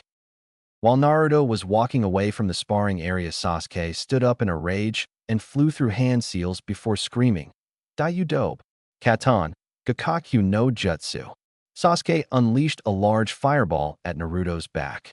Sasuke, the match is over, Kakashi yelled out while staring at the fireball heading for Naruto's back. Before Sasuke even noticed, Naruto had disappeared from his technique's line of fire and reappeared beside him. Naruto quickly smashed Sasuke in the face and sent him several feet back across the clearing. Why did you have to be so stupid? Naruto sighed before throwing 3 Senbon into each one of Sasuke's arms and legs. After that, Naruto simply walked away from the beaten Team 7. After beating Team 7, Naruto quickly made his way to his apartment and went to his poison garden to calm down. Several hours later, Naruto had cared for his garden and even made a few vials of poisons. He then decided to go have some Ichiraku ramen to end his day on a good note. When he arrived, Naruto greeted Tucci and Ayam with a smile and told them to keep the ramen coming. After having several bowls of ramen, Naruto paid his bill and left with a wave to the two ramen chefs. When he got back to his apartment, he was in a better mood and more than ready to head to bed. After finishing his shower, Naruto put his pajamas on before slipping into bed with a content smile on his face. Several hours earlier with Anko. After Anko had separated from Naruto for the day, she went to meet up with her friends at their favorite bar. When she entered the bar, she quickly spotted Kurenai, Hana, and Yugao in their usual booth waiting for her. "Hey girls, how's everything been going with you?" Anko asked as she sat down with them. Kurenai was the first to respond. "Training with my team has been going well. I'm planning on requesting a C-rank mission tomorrow," she said while sipping her drink. "Work at the vet has been going well. No serious injuries or diseases have come in, so my works has been rather easy." Hana replied with a sigh as she stirred her drink. "I've been training a lot with my squad. Other than that, I've been doing the normal patrols," Yugao said as she finished off her sake with a content sigh. "So what have you been up to, Anko?" Kurenai asked. "Yeah, how has that cutie Naruto been?" Hana questioned with a raised eyebrow. "Naruto? Oh, you mean the genin with the rare bloodline, right?" Yugao asked as she refilled her glass. "Yeah, that's him, Yugao. He's been fine, Hana. We just returned from a C-rank turned B-rank mission." Anko answered with a smile. The brat actually handled the mission perfectly. He took out an entire camp of bandits without making a sound. He even did it with one jutsu, she boasted with a smile. "Seriously?" All three Kunoichi questioned incredulously. "Yep, and when 20 more came out being led by a missing nin from Kusa, he actually asked me to step back," Anko said with a laugh at her friends' shocked faces. "Why would he ask you to step back?" questioned Hana. "Well, the Kusa pig and his bandit followers made remarks about using me to please them, and that seemed to piss the brat off. Next thing I know, I'm watching him dispatch 15 bandits with a poison swait unjutsu while taking out the last 5 with taijutsu and a bloodline technique." Anko explained with a slight smile and blush adorning her face. "Seems like he respects women quite a bit," remarked Kurenai with an approving nod. "Oh, believe me, he does," Anko responded with a smirk. "How did he deal with the missing nin?" Yugao asked curiously. "Believe it or not, he not only beat the asshole, he also beat 20 Tsuchi Bunshins before finishing them all off with a hijitsu he created. I'm telling you girls, that jutsu covered that entire camp in so many poisons I don't think an entire team of medic nin could identify them all." Anko gushed slightly while smiling fondly at the memory. "Does Snake Mistress Anko have a crush on her genin apprentice?" Hana questioned with a teasing tone. "No," Anko shouted with a blush. "Well, maybe a little. I kind of saw his morning problem when we shared a tent on the way back to the village," she explained as she got a faraway look on her face. "Oh, really? Well, how well endowed is the boy?" Yugao asked with a raised eyebrow. About 6 inches long and 2 inches thick," Anko replied in a small voice. "He was also hard as a rock," she mumbled out. "Honestly, Anko, you sound like you touched it." Kurenai exclaimed shocked. "I kind of did," Anko replied in the same small voice. "I practically gave him a hand job while he was asleep before I regained control of myself," she mumbled out as she downed her entire bottle of sake. "Geez, Anko, you're lucky he stayed asleep," Kurenai admonished as she too downed the rest of her drink. "Well, you won't have to wait long, Anko-chan," Hana stated. "Once he turns 13 and becomes a chunin, he'll need a woman to carry his child so he can claim clan head status. Maybe if you two work out a relationship, you'll be the one who gets to be the lucky woman," she finished with a smirk. "That's true enough, Anko. I say you should give it a shot. Where else are you going to find a man as sweet as this Naruto sounds?" Yugao asked as she smiled at Anko. "While I would normally be against this, it does sound like you two would get along well. That might even become love if you let it happen," Kurenai said as she too gave her support. "I just hope you'll be willing to share him," Hana stated with a grin. "I wouldn't mind being with a guy that'll actually care about me. Plus, I know he's strong, and that means we'd have strong pups together." The dog-like girl finished with a blush of her own. "I might consider letting you share him with me, Hana-chan," Anko said with a devious smile. "But I get him first, including his first kiss, first date, first blowjob, and his first child." She finished with a glazed expression and a little blood running down from her nose. "I'd take that deal." Hana giggled out while Kurenai and Yugao looked back and forth between them with wide eyes. "Well, it's getting late. and I gotta torture the brat some more tomorrow and see if we can't get another C-rank mission," Anko stated as she left the bar and headed home for a good night's sleep. "I think I'll tease Naruto-kun a bit tomorrow," she thought with a grin as she slipped into bed and fell asleep to dreams of her with a child of her own that had very familiar blue eyes. Chapter 4: Missions, Training, Summons, and Poison Animation. Naruto woke up the day after his first C-rank turned B-rank mission and headed towards the bathroom to begin his morning routine. After showering and eating breakfast, he brushed his teeth before heading out to meet his sensei at the training grounds. Wonder what kind of training Anko-sensei has planned for today, he wondered as he walked down the street towards the training grounds. Across the village, Anko was awaiting Naruto for morning training. "I think I'll see everything the brat can do with his bloodline today. I don't want to be surprised by one of his techniques again," she thought as she leaned against a tree and munched on a stick of dango she had bought on the way there. After waiting for a few more minutes, Anko spotted Naruto entering the training ground with his hands in his pockets. "Good morning, Anko-sensei," he greeted with a smile as he gave her a respectful bow. "Morning, brat," she responded with a grin as she roamed his body with her eyes. "Yep, still a fine young man. With his respectful attitude, he'll make a great husband and a perfect father," she thought with a slight blush that Naruto barely noticed. Is Anko blushing? Naruto thought before shrugging it off. "So what are we doing today, Anko-sensei?" he asked her as he stood in front of Anko. "Today you're going to show me all of your bloodline techniques, so I don't get caught off guard like I did on our last mission," she replied as she gave him a playful glare. "I said I was sorry," Naruto replied as he rubbed the back of his head sheepishly. "Regardless, you're going to show me, so I know what to expect from you," she said as she motioned towards the center of the training ground. "Yes, Anko-sensei," he replied before he moved to the center of the field and began producing a purple smoke from both his hands. Naruto completed a sequence of hand seals before speaking his jutsu's name. "Dokusudu no Jutsu 1," he said as the poison smoke began to move and twist into various shapes. "What does this do, brat?" Anko asked as she watched the poison move around Naruto's body. "This jutsu is the basis of several of my jutsu that move, like my Yudoku Yuko no Jutsu, without me moving them. By using this technique as the base of another technique, I can give it both a form and a more solid density.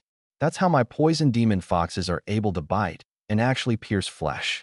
Any jutsu that uses this technique as a base is part of what I call my poison animation collection," he explained as he shifted the poison smoke into the kanji 4. "See, Anko-sensei?" as he smiled at her. "Impressive, brat," Anko remarked with a smirk. "What else can you do?" "I know that can't be it," she stated with a grin. "How about this?" Naruto questioned as he went through several hand seals before calling out, "Dokuryuden no Jutsu 2," and exhaling a dragon of pure liquid poison towards a group of bushes and trees. The poison dragon splashed over the plants. Within moments, the plants were all withering and dying under the poison's power. "You created a Ryuden Jutsu with your bloodline?" Anko asked, slightly awed. It was no secret that the Ryuden Jutsu, such as the Suiton, Suryuden no Jutsu, or the Katon, Karyo Inden no Jutsu, were highly powerful jutsu that could potentially destroy entire enemy encampments when controlled properly. "Yeah, it takes a lot of chakra though. But I've heard that's common among the Ryuden Jutsu," Naruto replied as he prepared his next jutsu. "Here's another one I created, Anko-sensei," Naruto said as he called out, "Sarawigasu no Jutsu 3, before exhaling an oddly colored gas towards Anko. "You brat," she yelled before her eyes started to burn and she started sneezing, hacking, and coughing. When the gas cleared, Anko stumbled towards Naruto and took a swing at him. "You damn cough, brat. I'm going to cough, beat the shit out of, achoo you." Naruto dodged her wild swings before grabbing both of her hands and trapping them between both of their bodies in a hug. "What are you doing, cough, brat?" Anko questioned while trying to focus on him. "Just showing you another technique I came up with, Anko-sensei," Naruto answered before capturing her lips in a kiss. "The brat's actually kissing me. Why am I getting so drowsy?" was the last thought she had before falling unconscious. "I call that my Komu Seppon 4, Anko-sensei," Naruto said as he set her down against a tree and began removing the poisons from her body with a chakra-covered hand. "Oh, what the hell hit me?" Anko mentally questioned as she regained consciousness. Oh yeah, that brat gassed me, and when I tried to kick his ass he kissed me. She thought before bringing her hand to her lips and blushing. Are you alright, Anko-sensei? She heard a familiar voice ask. Quickly snapping her eyes open, she had Naruto pinned against the tree with a kunai to his throat. Yeah, brat, I'm just fine, she said with a smirk as she saw him pale and begin to sweat. Now is that all the jutsu you have created with your bloodline? She asked him flatly. Yeah, that's all of them so far. The other few I have are still in the planning stages, he stuttered out as she began to lower her kunai. I see, Anko said while she lowered the kunai all the way down to his crotch. Anko-sensei, what are you doing? Naruto questioned nervously as he tried to back away. Oh, nothing, but I'd like to know what you plan to do now that you've stolen a kiss from me. I expect some kind of compensation, she said with a smirk as she pressed the kunai closer to his crotch. What do you want? I'll do anything if you'll promise not to use that kunai right now, Naruto said as he looked down at the blade she had pressed to his crotch. I think a date is in order. You'll take me somewhere nice and treat me to dinner. Then you'll pay for the meal and walk me home like a gentleman. Yes, I think that'll just about make up for you stealing that kiss from me, Anko stated with a devious grin on her face. Sure, Anko-sensei. I'd be more than happy to do that for you, Naruto replied as he gave her his best smile. Well, his best smile, while she had a sharp kunai pressed against his crotch anyway. I expected no less than that from you, she replied with a grin as she put her kunai away. Now I want to see how far you've come with your summoning jutsu, Anko told him as she pushed him back towards the center of the clearing. Yes, Anko-sensei, Naruto responded as he thought back to the day he'd gotten approval to summon the Rat Clan. Flashback the day after Naruto met the Rat Summon. Naruto and Anko had just completed another day's worth of D-rank missions and were heading to the training grounds to get in some afternoon training. Once they'd gotten to the training ground they planned on using, they started a light warm-up before getting to the serious training. Suddenly, a puff of ninja smoke appeared in the middle of the clearing. Both Anko and Naruto were instantly on guard in case it was some kind of attack. To both of their surprise, the rat that had taken a nap in Naruto's hair the day before was sitting on top of the largest rat both of them had ever seen. Hey, Poison Man, how are you doing today? The small rat asked with a wave. Oh, it's just you, Anko said dismissively as she put her kunai away. Hey, what do you mean, just me? That's not nice, Snake Lady. The small rat whined as he pouted on top of the large rat's head. Hush now, Soki. We are here to present your poison friend with the contract per boss's orders, the large rat stated. Not that I'm unhappy about receiving a summoning contract or anything, but could you tell me why a rat that's almost as big as a horse is needed to allow me to sign it? Naruto asked as he stared at the giant rat. I'm the keeper of the contract, human, the large rat responded before lifting its head and showing them the scroll that was hanging from its neck like a necklace. The large rat removed the scroll from its neck before laying it on the ground and unrolling it. Naruto looked at the scroll and noticed that there had only been 5 previous contract holders, and all of their names were black, meaning they had died. When was the last time the Rat Clan had a human contract holder? Anko asked curiously as she peered over Naruto's shoulder. About 130 years ago. He died in the massive wars that ravaged the lands at the time, before the hidden villages brought a measure of order to the chaos of the land. The large rat answered as he showed Naruto how to sign the contract. After signing the contract in blood and leaving his right hand print on the scroll, the large rat rolled up the scroll and nodded to Naruto before disappearing in another puff of ninja smoke. So, your name is Naruto, right, Poison Man? Soki, the small rat, asked him as he sat before Naruto and looked him over. Yeah, that's me, Uzumaki Naruto, at your service. Naruto replied with a grin as he held out his hand and let Soki climb up to his shoulder. Well, Naruto, my name is Soki. I'll be your main partner for the Rat Clan. Feel free to call on me whenever you need my abilities. Soki responded as he scratched behind his ear with his back paw. What kind of abilities does the Rat Clan possess? Anko asked as she watched Naruto and Soki interact. Oh, we can do lots of things, Soki stated before hopping off Naruto's shoulder and landing on top of a training post nearby. For example, rats about my size are good for infiltration and subtle attacks, while larger rats, like the one I came with, are excellent frontline fighters. Other rats are gigantic and can smash through whole enemy encampments and fortresses. and our boss, well, he's about the size of a bijou. He can take on entire armies of humans or several battalions of ninja. Soki explained as he looked at both Anko and Naruto. I see. So what should I do with the contract now that I've signed it? Naruto questioned as he looked between Anko and Soki. You need to train in summoning jutsu, brat. Once you're able to summon the boss, you'll need to work on summoning specific members of the clan. Some contracts even allow you to summon multiple members of the clan at one time. Anko explained as she looked to Soki for confirmation. Snake Lady is right, Naruto. Soki confirmed. Our contract can summon entire hordes of rats in one summoning. But you can't fully use the contract without the boss's approval. The only way to get the boss's approval, though, is to summon him and pass whatever test he decides to give you. Naruto nodded in understanding before asking if he should try to summon the boss. Not a good idea, brat. If you summon a boss animal this close to the residential area of the village, you'll cause a massive panic amongst the civilians. Not to mention that every ninja in the village would quickly surround the area and seal it off with multiple forms of barrier jutsu. Anko cautioned as Naruto quickly separated his hands from each other. Not to mention the fact that most people don't know about my clan's summoning contract. They might think they're being attacked by a bijou if the boss suddenly appeared in the middle of your village. Soki replied as he sat on the training post. Alright, so no summoning near the residential area of the village. Got it, Naruto said as he stood beside Anko.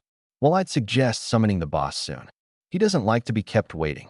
Soki told him while lying down on top of the training post.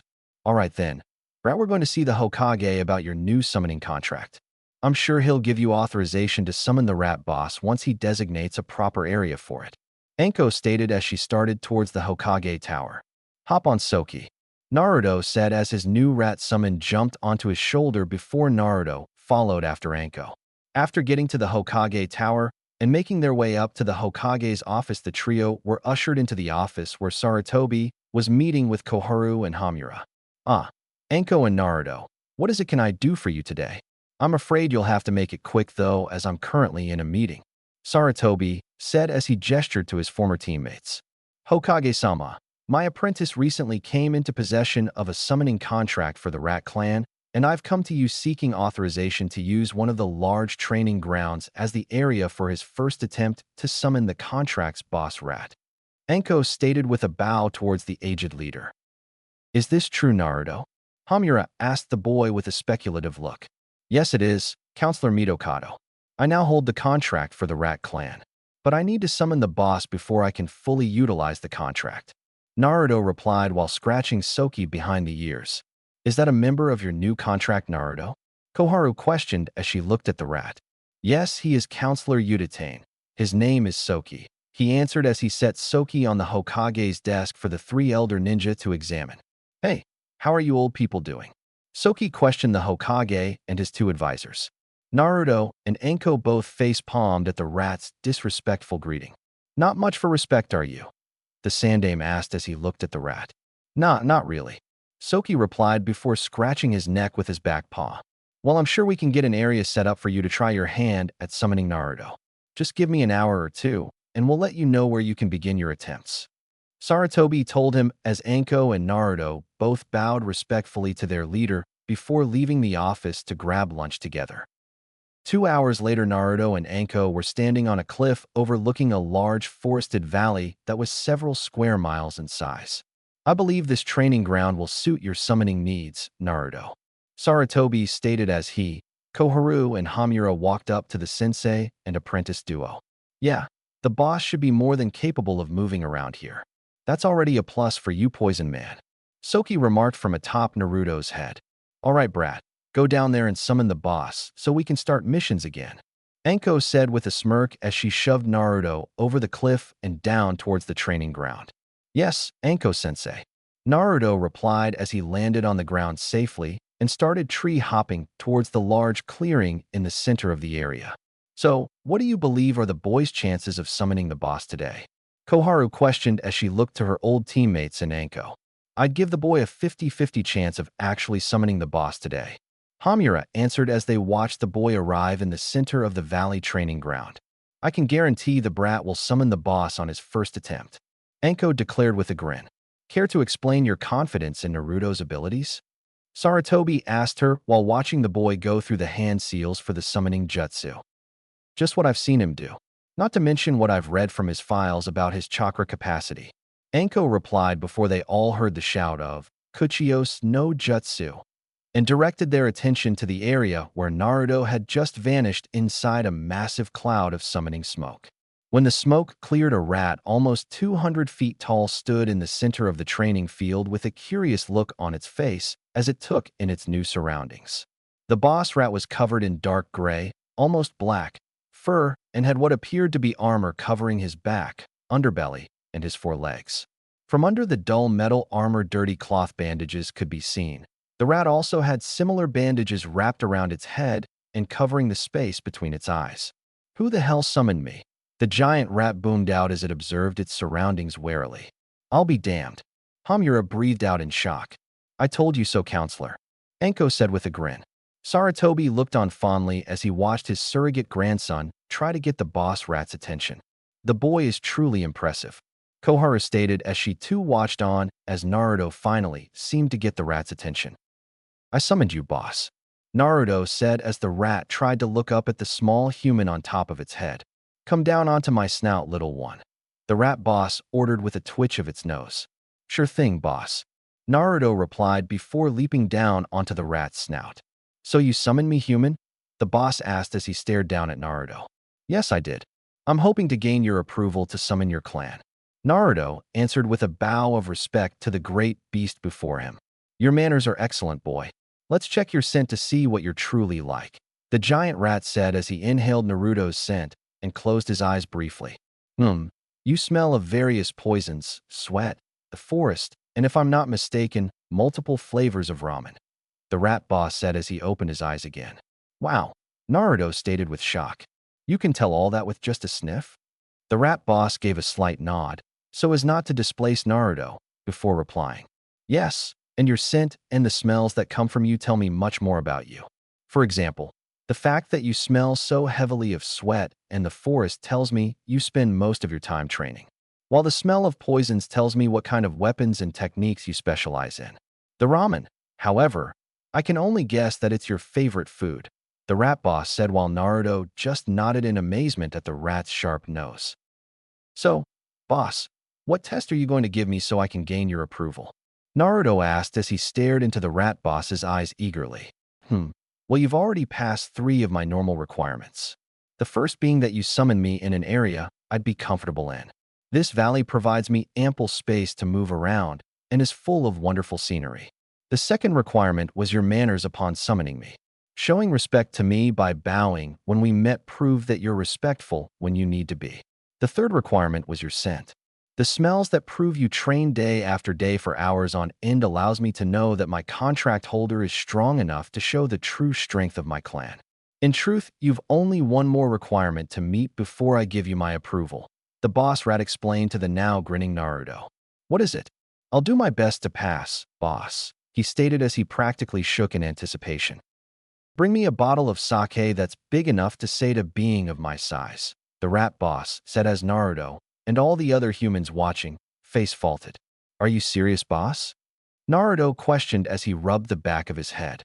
Of course, my final requirement is that you know how to properly reward a member of my clan for a job well done, the boss rat replied as he stared at the genin. Well, I guess that makes sense, Naruto said before looking back towards the boss. I'll be back in about an hour, boss. Can you wait that long? The rat boss simply lowered himself down until he was lying on the ground before replying. Sure thing. I'll enjoy the scenery and maybe get in a bit of a nap. By the way, child, my name is Soikuja. I'm Soki-kuin's father. Naruto quickly reached into his hair and pulled Soki out. You're this guy's father? He asked surprised. Hey, old man, Soki said with a wave to his father. I expect you to assist young Naruto in his last test, Soki. Soikuja told his son with a pointed look. No problem, Dad, Soki replied with a grin. With that, both Naruto and Soki ran back to Anko, Saratobi, Hamura, and Koharu. After telling them his plan to get the acceptable amount of sake and getting a loan from the Hokage, Naruto quickly ran to the sake brewery near the edge of the village. After telling them he wanted to buy 100 gallons of sake and showing them the money the Hokage loaned him, the brewmaster was more than happy to lead him to a tank containing 100 gallons of sake that was about to be bottled and distributed to various parts of the village. Naruto quickly paid the brewmaster before using a sealing scroll and sealing all 100 gallons inside. After thanking the brewmaster for the sake, Naruto and Soki headed back to the training ground to find that Sarutobi had come through on his end of the bargain and used one of the Doton jutsu he'd mastered over his many years as a shinobi to create a giant sake bottle out of clay. After unsealing the sake and letting it fill the newly created bottle, Soki jumped onto his father's nose and woke him up. I see you've gotten the sake. You've even had a bottle made for me. I must admit I'm impressed. So Ikuja said as he picked up the massive bottle and took several sips. Not bad at all. All right, Naruto. You've met all my expectations, so I grant you full use of the Rat Clan's summoning contract. With that statement, both Soikuja and the giant sake bottle disappeared in a giant poof of ninja smoke. End flashback. After that day, Naruto had practiced his summoning jutsu several days out of every week. Kuchios no jutsu, he called out as he slammed his hand onto the ground. When the smoke cleared, Soki sat in the training ground and looked up at Naruto. Hey Naruto, how've you been? Soki asked as he climbed up Naruto's outstretched arm. I'm good, Soki, how about you? Naruto replied as he scratched behind Soki's ears and gave him a small bread roll he kept on him for when he had to summon any of the small rats. I'm good, Soki replied as he started nibbling away on the roll. What am I, not here or something? Anko asked as she stared at the rat. Oh hey Anko, when did you get here? Soki asked with a grin as he kept eating his roll. Yeah, good to see you too, rodent. She replied with a smirk as she looked at Naruto. All right, brat. You seem to be able to control exactly how many rats you summon and how big they are. So how about we get another C rank? She asked with a grin. Yes, sure. Sounds like fun, Anko-sensei.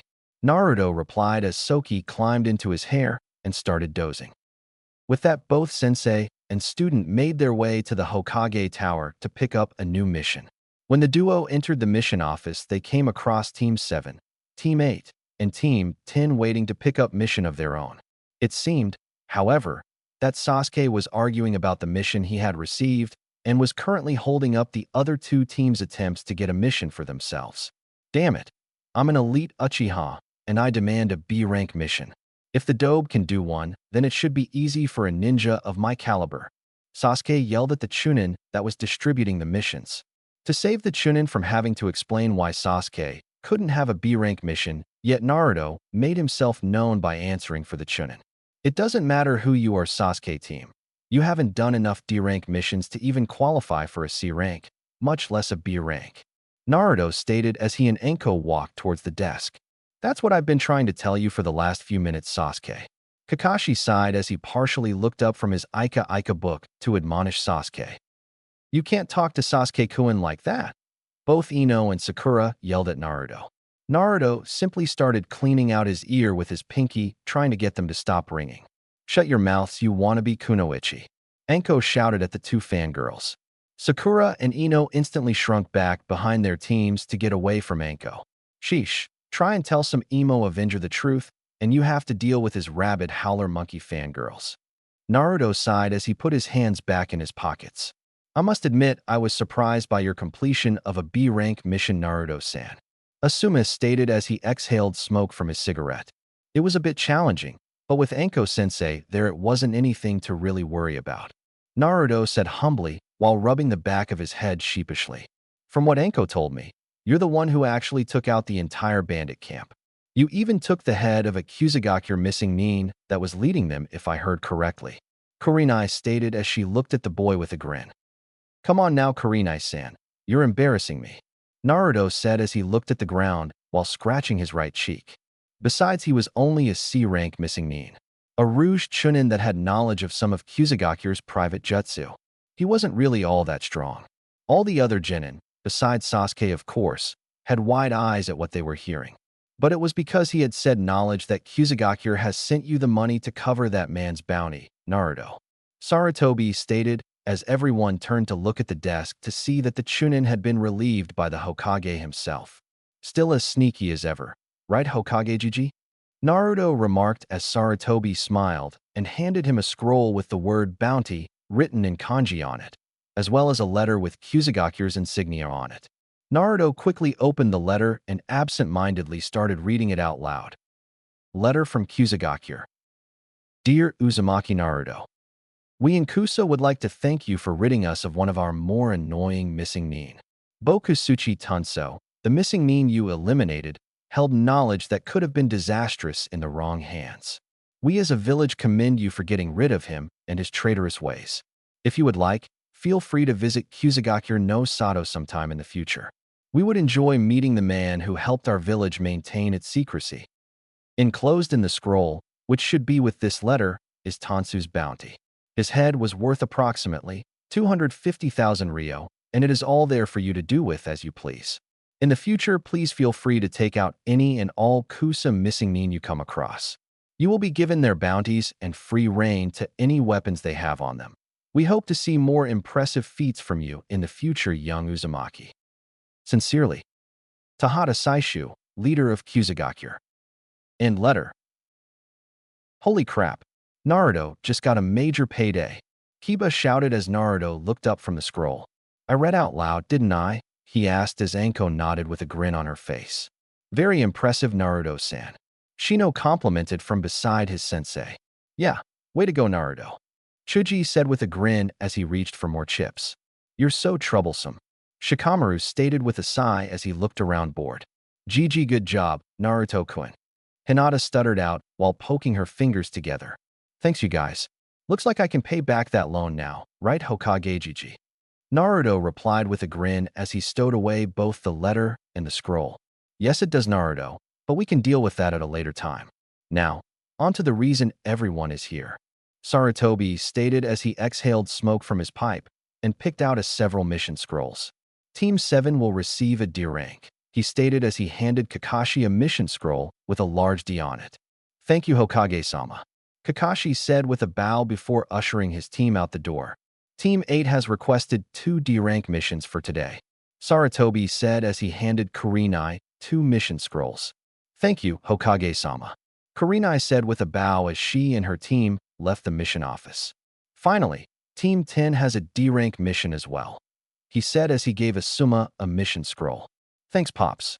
Asuma said with a slight bow as he led his team away. Now Naruto and Anko, I assume you two would like a C rank, correct?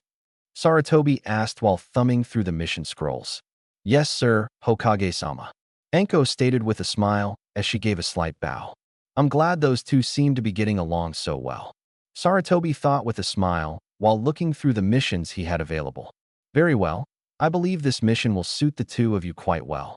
You'll be going to Himori village west of Konoha.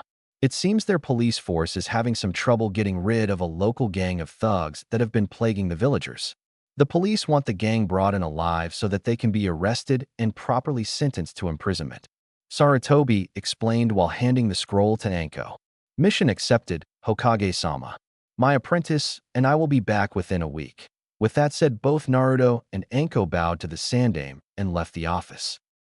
Time skip one day later. After tree hopping for several hours and making camp for the night, which involved Anko teasing Naruto with a brief glimpse at her breasts inside the tent they shared, the two had made it to Himori the next morning. After meeting with both the village elder and the police chief and getting what info they could on the gang, which mainly involved the fact that the gang members seemingly disappeared when they were about to be caught, Anko and Naruto set out to complete their mission. It seems to me that these thugs have some way of escaping from the police that doesn't involve just running and hoping to get away. It wouldn't be wise to try and chase them all over town if we could just find their hiding place and flood the little punks with police officers.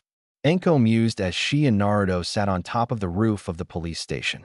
Actually, I think I know a way we could do that, Naruto replied with a grin as he jumped off the roof and landed in the alleyway below. Anko quickly followed after him before he could get too far. So what's your big plan, brat? Anko asked as she and Naruto stood in an alley shielded from the view of the passing villagers. Well, I was thinking, wouldn't it be possible for these thugs to use the city's sewers as an escape route? I mean, every manhole leads to another one somewhere else. So if we could track one of them through the sewers, when they try and outrun the police sometime tonight, We could find their hideout and shut them inside with one of your Doton Jutsu. Naruto explained as he went through several hand seals. I see what you mean. Civilians rarely think about looking down when they're chasing someone. If these punks had the manholes set up beforehand, they could slip down them and cover them back up before the police noticed. Anko nodded in approval as she watched her apprentice finish his hand seals. Too bad for these thugs, I have the ultimate sewer dwellers on our side. Kuchios no jutsu. Naruto said with a smirk as almost 100 average-sized rats appeared out of the cloud of ninja smoke. What do you need, Naruto? Soki asked from in front of the horde of rats. I need you guys to patrol the sewer systems around here and follow anyone that's using them. When you find out where they're going with them, come back and report to me or Anko, he said as all the rats, except Soki, saluted before scurrying down the currently open manhole between Naruto and Anko's feet. Now we just have to sit back and wait, right, Brat? Anko asked with a grin while Naruto nodded.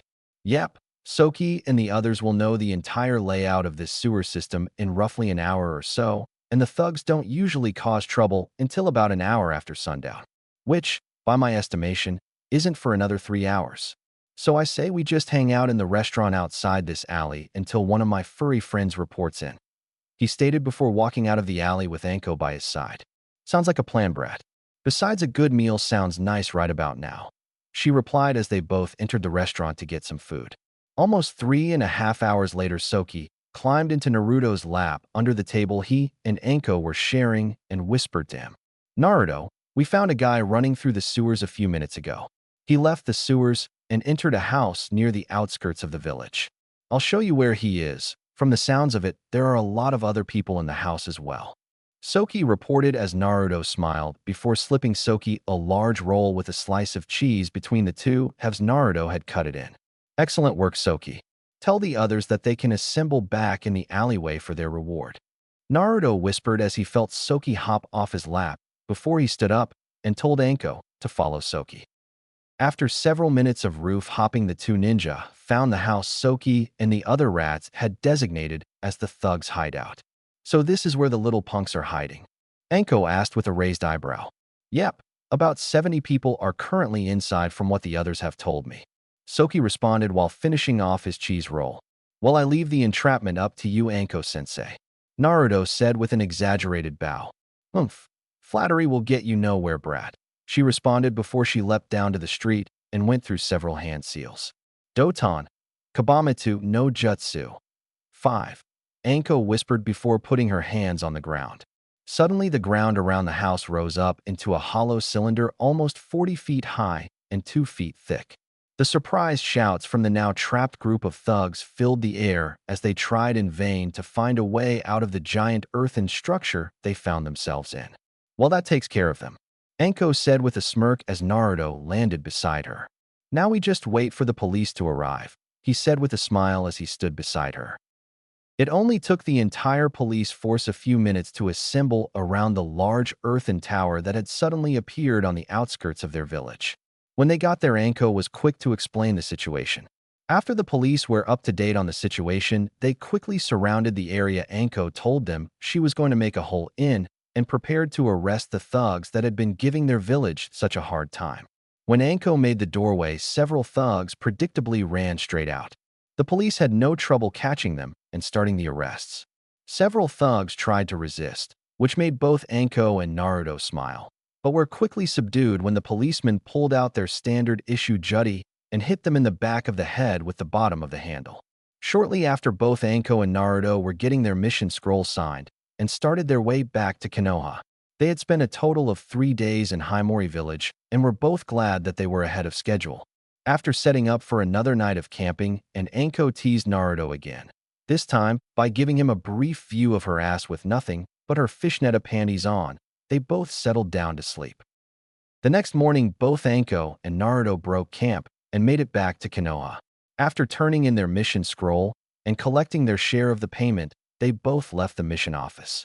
So, Brat, how about you take me on that date you owe me tomorrow night? Anko asked with a slight blush as she walked beside Naruto. Sure, Anko-sensei. I'd love to. Naruto answered nervously with his whole face red. Sounds like a plan to me. Pick me up at 7 and find a nice place for dinner. All right? She asked with a smile and a light blush on her cheeks. Of course, Anko-sensei. I'll make this DD date as enjoyable as possible for you, he replied with a nervous chuckle. Then I'll see you tomorrow night, my little stud, she whispered into his ear seductively. Naruto's response was to have a dark red blush, babble like an idiot, and finally have to pinch his nose to prevent himself from passing out from a nosebleed. Anko watched all this before bursting out laughing and walking away to tell her friends about her date tomorrow night. She's going to be the death of me one day, I'm sure of it, Naruto thought as he made his way home to plan out his date for tomorrow night. Chapter 5: Dates, Teaching, and Reinforcement. Naruto was incredibly nervous. He had spent his entire day planning out every aspect of his date tonight. He had woken up at 7 in the morning and gone through his morning rituals before getting dressed and heading out into the village to prepare for the date he had with Anko. After several hours of searching, he found a restaurant with a menu that would suit both Anko's tastes and his own. He quickly made reservations for 2 at 7 that night before going to a tailor shop in the merchant section of the village. Naruto spent several minutes getting his measurements taken for his new dress clothes and paid the tailor, with some of the leftover bounty money, to have them ready by 6:00 that night. At exactly 6, Naruto picked up his new dress clothes and dashed back to his apartment to shower and change. Now he stood before his only full-length mirror, smoothing out the sleeves and trying to calm himself down. Okay, I can do this. It's just a date. Just a date with my beautiful sensei that takes every opportunity to tease me with her body and could take me out in an instant if I piss her off, Naruto said to himself with a sigh as he left his apartment and headed for Anko's place. It wasn't long before Naruto found himself standing in front of Anko's door, and he had to swallow the lump in his throat. Okay, just keep it together, show Anko a good time tonight, be a gentleman, and make it back. That's all there is to this. Okay, here we go, he thought before knocking on her door. A few seconds later, Anko opened her door and Naruto's mind went blank. Standing before him in a dark lavender dress that went down to just above her knees and showed off a bit of cleavage, while accentuating her curves, while her hair was let down and wearing black heels, stood his sensei, with a smile on her face as she gauged his reaction. Brat doesn't look too bad himself, Anko commented mentally as her eyes roamed over Naruto's attire. Naruto stood before her wearing a white undershirt with a dark green haori over it. His pants were also a dark green and stopped a few inches above his ankles. He had a dark purple obi tied around his waist, and there were several orange diamond shapes on the bottom of the haori near the hem. Do you like what you see, Brat? Anko asked with a teasing grin as Naruto finally shook himself out of his stupor. He quickly smiled back at her while rubbing the back of his head before replying. Yes, Anko-sensei, I think you look very beautiful, Naruto complimented while Anko's cheeks reddened in a blush. Shall we go now, sensei? I made reservations for 7, and we have enough time to enjoy a leisurely stroll to the restaurant before we get there, he said with a grin as he offered his arm to her. That sounds nice, Brat, Anko replied after she'd gotten her blush under control. With that, she looped her arm with his, and they set off for the restaurant. Once they had arrived in front of the restaurant, Anko broke out into a grin. The Yuin Shikuji, huh? You sure know how to spoil a girl, don't you, Brat? She said with a grin as Naruto opened the door to the 4-star restaurant for her. Quite the gentleman as well. I'm seriously going to make you my husband if you keep this up, Brat, Anko thought with a grin. Only the best for you, Anko-sensei, Naruto replied with a gentle smile. As Anko walked into the restaurant, he quickly followed after her as they made their way to the host's podium. Good evening, sir and madam. Welcome to Yuin Shikuji. Do you have a reservation? The host asked with a professional air as he opened his reservations book. Yes, sir, we do. A table for 2 under Uzumaki, Naruto answered as the host looked down at his book for confirmation. Yes, it's right here. Table for 2 at 7. Please follow me, and I'll show you to your table, the host stated as he led them through the beautifully decorated restaurant and towards their table. After going up a flight of stairs to the upper level and being led across the elegant floor, they finally arrived at their table. Here you are, sir, the host said as he stopped at a table by the windows. Please enjoy your evening with us and have a wonderful meal, the host stated before walking back the way they'd come. Very nice, so far, Anko said with a smile as Naruto pulled her chair out for her. And you just keep on impressing me, Mr. Gentleman, she stated with a grin as she sat down and let Naruto push her chair closer to the table. I aim to please, Anko-sensei, Naruto replied as he seated himself and began perusing the menu. Shortly after they began to look through their menus, a server came up to their table and asked them what they'd like to drink. Ladies first, Anko-sensei, Naruto said with a grin. I'll have some of your Hagyurdu sake, please. Anko told the server, who nodded while writing it down and then turning towards Naruto for his drink order. I'll have some Gyakuro tea, sir, Naruto said while the server nodded as he wrote down Naruto's order. After the server left to get their drinks, both Anko and Naruto continued looking through their menus for a dish that appealed to them. The server returned with their drinks a minute later and asked them what they'd like to have for the evening.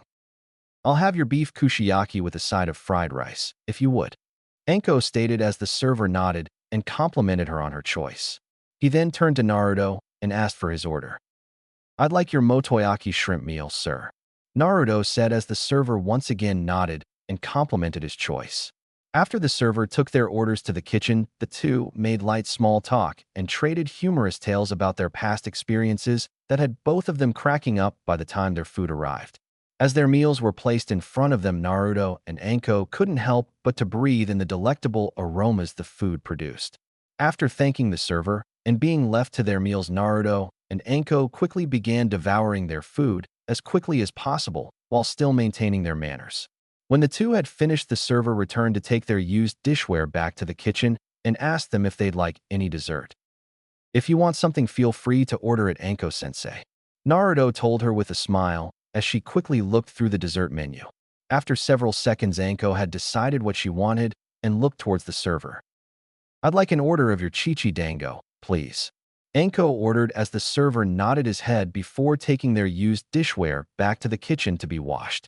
Anko sighed happily as she looked over at her date with a smile. You've completely blown away all my expectations, Brad, she said as Naruto smiled at her. I'm glad you're enjoying yourself, Anko-sensei, Naruto replied as he sipped his tea.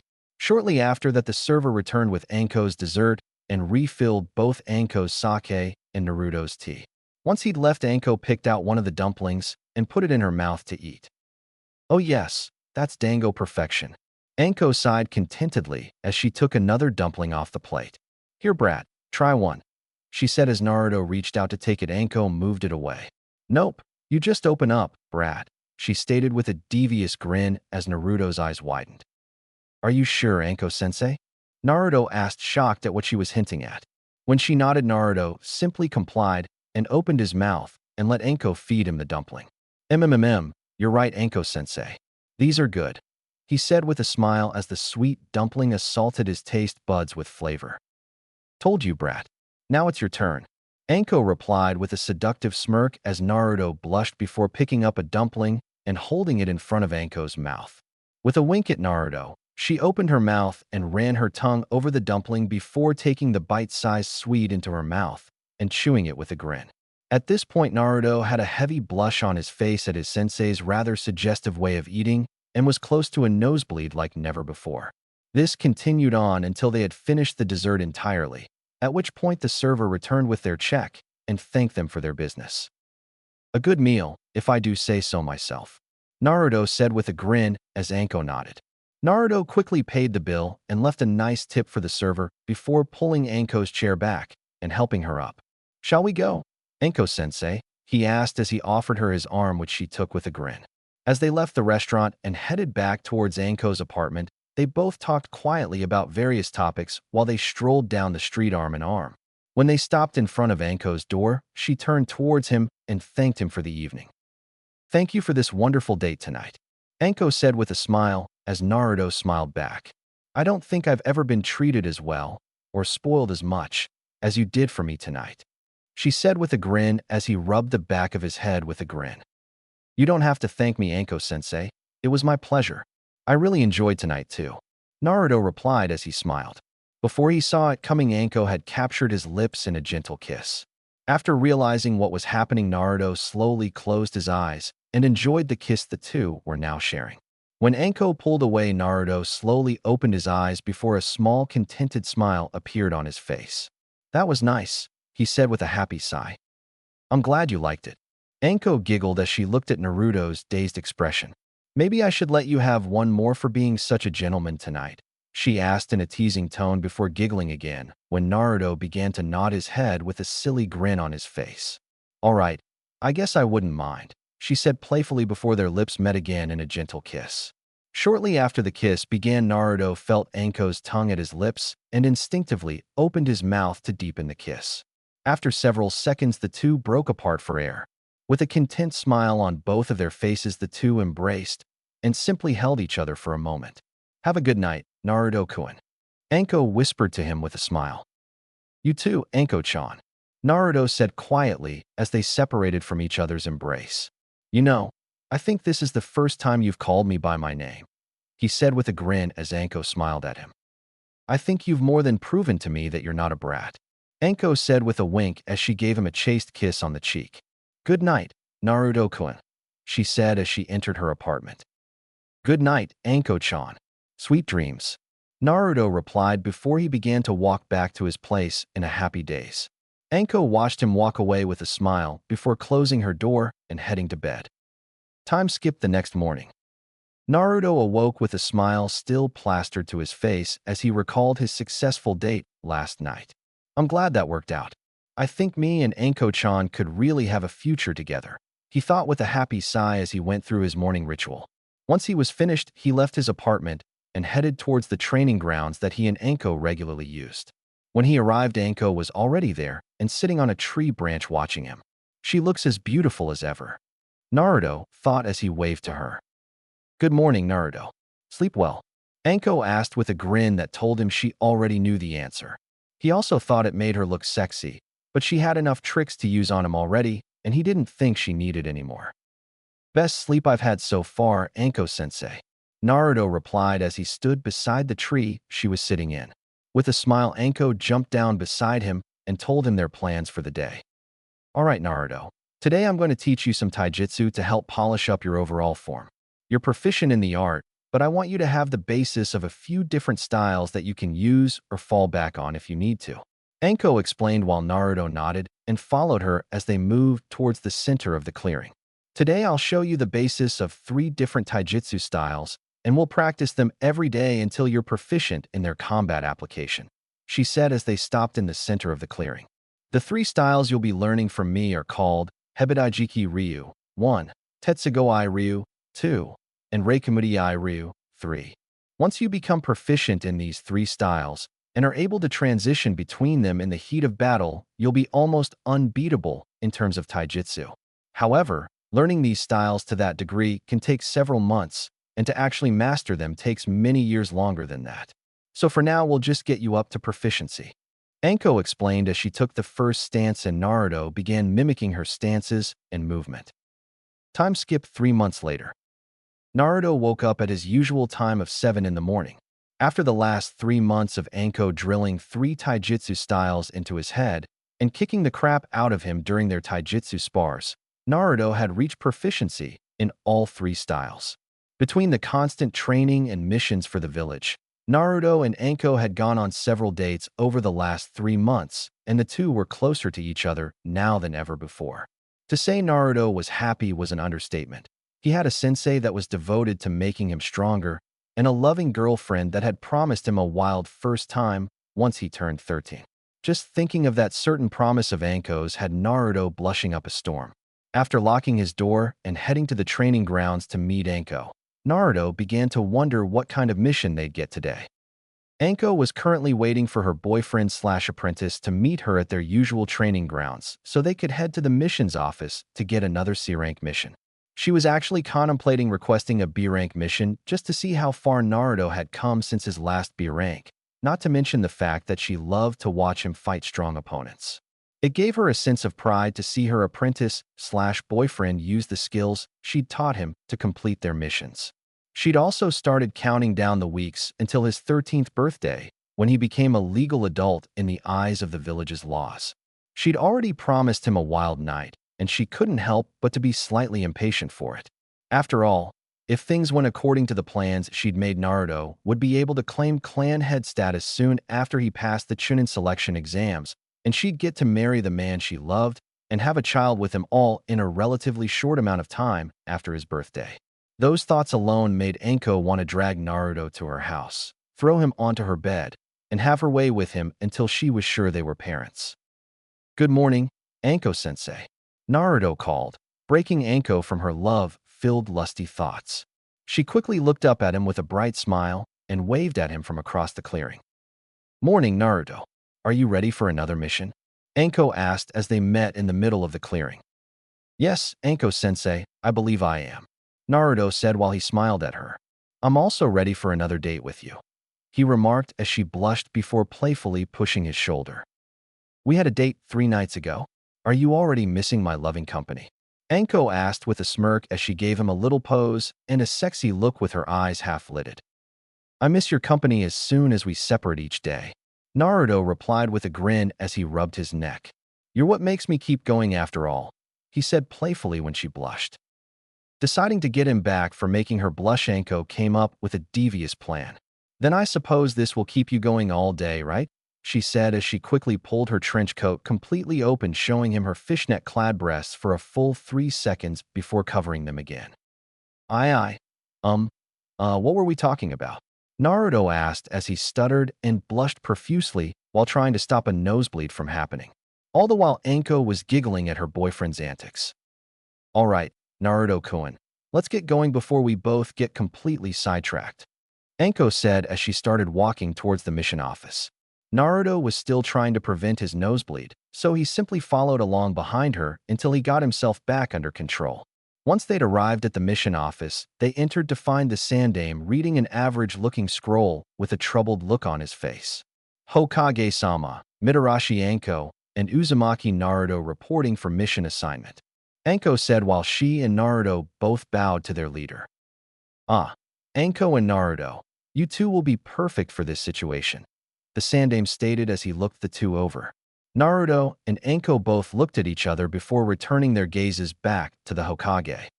"What situation do you require us to undertake, sir?" Anko asked as she and Naruto looked towards the Hokage for further details.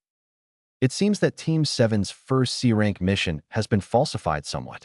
The actual mission rank is at least B rank with a possibility of ascending into the A rank. As such, to prevent the deaths of several genin, I'm assigning you to the task of being the reinforcements that Kakashi requested. Since the both of you have successfully completed a B rank before, I have complete faith that you'll be able to make sure this mission is completed," the Hokage explained as he lit his pipe and exhaled a cloud of smoke from his lips. "When you two meet with Team 7, I want Anko to take the position of second in command and Naruto to take control of third in command above the genin. Here are your orders." The Hokage handed Anko a scroll sealed with his personal mark. "Show Kakashi that scroll, and he'll fill you in on the current situation. You'll be headed for Nami no Kuni So Pack for an extended mission." Dismissed. With that, both Anko and Naruto bowed to the Hokage and left the mission office to go prepare for their new mission. The two met back at the village gates 20 minutes later and quickly began tree-hopping towards Nami no Kuni. "You know, I somehow knew that Uchiha Boy wouldn't amount to what the villagers thought he would," Anko stated as she and Naruto leapt from branch to branch. "I could have told you that," Naruto replied as he leapt from another branch.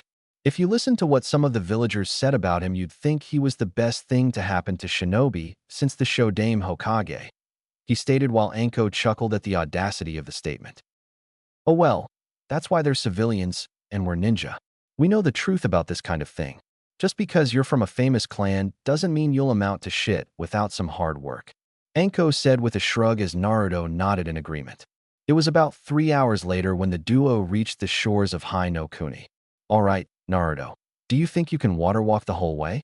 It's a long walk from here to Nami no Kuni," Anko explained as Naruto thought back to the day Anko had taught him water walking. Flashback 2 days after Anko's and Naruto's first date. "Naruto, today I'm going to teach you a new chakra control exercise.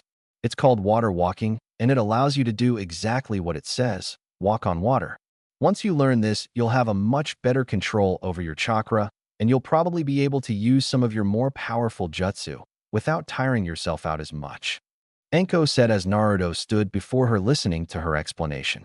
"Now, watch while I demonstrate," she said as she stepped onto the surface of the pond that was near their normal training grounds.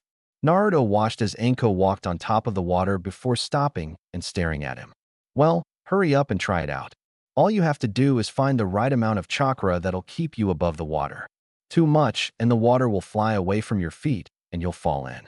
Not enough, and you'll do what you do normally and sink.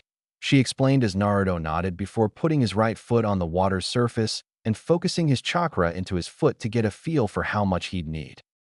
Surprisingly, to Anko at least, Naruto had managed to keep all but his feet and ankles above the water on his first try. As he unsteadily moved around on the water's surface, trying to find the right amount of chakra to keep himself afloat, Anko had moved closer to help him. However, since she hadn't made a sound when she walked over to him, her sudden voice behind him caused him to lose his concentration and sink into the water. Unfortunately, or fortunately, depending on how you look at it, Naruto had tried to grab onto the nearest thing he could to keep from falling into the water. In this case, it was Anko's trench coat, and he ended up pulling her into the water with him. When they both came up for air, Naruto was treated to the sight of his beautiful sensei, pulling herself back onto the surface of the water. Anko's body was soaked and her trench coat had come open so Naruto could see the water as it slid off her large breasts and down her flat and toned stomach. Needless to say, Naruto's nose had erupted into a fountain of blood, and he had to quickly swim to shore. When Anko realized what Naruto had seen and saw his reaction to it, she decided to torture the boy a little more and walked back to shore with her trench coat still open. "So, Naruto-kun, did you enjoy the view?" she asked as Naruto looked up and quickly rocketed backwards with another nosebleed at the up-close view he'd just gotten of his sensei's amazing body. "I'll take that as a yes." Anko giggled as she closed her trench coat and proceeded to wake Naruto up. In all, it took Naruto until nightfall to actually learn water walking. By the end of the next week, he had mastered it to the point that could do it instinctively. End flashback. Naruto quickly snapped out of his reminiscing before nodding to Anko that he could make the journey. Both of them quickly bolted across the water and started their way to Nami no Kuni. Shortly after they began their run, Anko and Naruto came across a massive bridge that was still incomplete. Both of them marveled at the sheer size of the bridge before deciding it would be easier to run on the bridge than it would be to waste their chakra running on the water. So with a quick application of chakra to their feet, they both ran up the pillar support nearest them and arrived on top of the bridge. After they landed on top of the bridge, it was an easy sprint straight to Nami no Kuni, which only took them about 20 minutes to make. After arriving on the island of Nami no Kuni, Anko and Naruto both tried to feel out the chakra of anyone nearby. However, since neither of them were sensor-type shinobi, they weren't able to get a definite reading. They were, however, able to feel the closest chakra signatures to themselves and quickly dashed towards the area via the rooftops. When the duo spotted the house that held the chakra signatures, they both dropped down onto the pier in front of the house before quickly moving to either side of the door. Anko knocked on the door softly, and they both waited for the door to be opened. When they heard footsteps behind the door and saw it open, they both moved in front of the now open door and locked eyes with the woman who had answered their knock. She appeared to be in her mid to late 20s and had long blue hair and wore a pink shirt with a blue skirt and a white apron around her waist. "Who are you two?" the woman asked with wide eyes as she saw their obvious ninja attire. "Pardon our intrusion," Anko said with a nod towards the woman. "But we're the reinforcements sent by Konoha on request of Hatake Kakashi." After her introduction for the two of them, the woman's eyes returned to normal and sigh came out from behind the doorframe. "Well, at least one of you brats is actually protecting the client by coming to answer the door with her," Anko stated with a sigh as the woman invited them in. After introductions were over, the woman, Tsunami, took them to the room Kakashi was using to recover. "Hey, Kakashi, heard you got into a bit of trouble. The old man sent us to help you out," Anko said with a smirk as she walked into the room, followed by Naruto. "Oh, hello, Anko. How nice to see you," Kakashi replied with his patented eye smile. Kakashi was currently sitting up in a futon and had Sakura and Sasuke on either side of him. "What are you doing here?" "Dope," Sasuke questioned as he glared at Naruto. When Sakura saw Sasuke's reaction, she instantly glared at Naruto as well. Naruto, seeing their looks, simply sighed before answering them both. Anko-sensei and I were sent here on orders from the Sandame Hokage to provide reinforcement for Team 7 on their C rank turned B rank mission. With the possibility of this mission ascending to A rank status, the Hokage chose our team to handle it, as we are currently the team with the highest number of high-level missions successfully completed from my graduating class. Naruto explained as Anko smirked while Kakashi smiled at the explanation. Sasuke and Sakura just continued to glare at the blonde. Anyway, Kakashi, the old man told me to give you this scroll to explain our new orders. Anko stated as she tossed the scroll to Kakashi, who caught it and quickly opened it. After reading the scroll, Kakashi nodded to Anko and told Sakura to go and bring Sai into the room. When she returned with Sai in tow, Kakashi started his explanation of the events that lead up to his team's current situation. Now, as per Hokage-sama's orders, Anko will be in charge while I recover, and when I'm back up to strength, I'll return to command of the mission overall. However, Anko is always second in command and Naruto is third. There will be no complaints about this, or I'll be forced to write up the offender for insubordination. Kakashi finished as he saw both Sasuke and Sakura about to comment on Naruto's placement. With that, Kakashi laid back down and resumed actually resting. There's one thing that's been bothering me since you explained the whole situation to Anko and I, Kakashi-san. Naruto said with a look of contemplation on his face. You said this Hunter Nin took Zabuza out with 2 Senbon to the neck, correct? At Kakashi's nod, Naruto continued. Being a user of Senbon myself, I know for a fact that the only way to kill someone with a Senbon to the neck is to pierce one of the veins or arteries. If well aimed, you could also kill them by severing a key point along the spine that connects to the brain. However, from what you described to us, neither Senbon hit the spine and you didn't see any large blood loss that normally accompanies a vein or artery puncture. From what I can deduce, your Hunter Nin put Zabuza in what is known as a false death state, meaning he wasn't a Hunter Nin but an accomplice. Naruto finished while both Kakashi and Anko's eyes narrowed in realization. The genin, except for Sai, had looks of shock on their faces. I believe you're right, Naruto. This means Zabuza will be back. That's bad news for us. Kakashi replied while thinking of ways to get better faster. Naruto and Anko quickly looked at the other 3 genin to see that they had varying degrees of shock on their faces, except for Sai, who was as emotionless as ever. All right, brats. From now until Kakashi gets better, you'll be constantly training in whatever he tells you to. Naruto and I will be doing the actual protecting of the client and scouting of enemy forces. Anko ordered as Kakashi was helped up and started using a pair of crutches to walk around. You heard her. Sasuke, Sakura, and Sai, you 3 come with me, it's time for some training. Kakashi said as he hobbled out of the room and down the stairs. He was shortly followed by a brooding Sasuke, a fawning Sakura, and an emotionless Sai. Go with them, Naruto-kun. Kakashi needs to rest if he's going to get better in time. So you'll watch over his brats while he heals, and I protect the client. Anko stated as Naruto nodded and followed Team 7 out into the woods. After Kakashi had explained tree walking to his team, he demonstrated it and gave each of his charges a kunai to mark their progress. Why didn't you give the dobe a kunai, Kakashi? I'm sure he can't do this. Sasuke said with a condescending tone as he glared at the blonde. Naruto simply smiled at Sasuke before walking up the tree as if was as normal as a stroll down the street. You were saying, Sasuke-chan?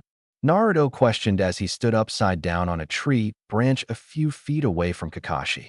Sasuke seethed at the fact the dobe was so far ahead of him. So what, Baka? If you can do it, I bet Sasuke-kun can do it on his first try. Sakura screeched at him while he simply stared at her before responding in a menacing tone. Didn't I tell you last time? Focus on yourself more than the Uchiha, or you're going to get yourself killed.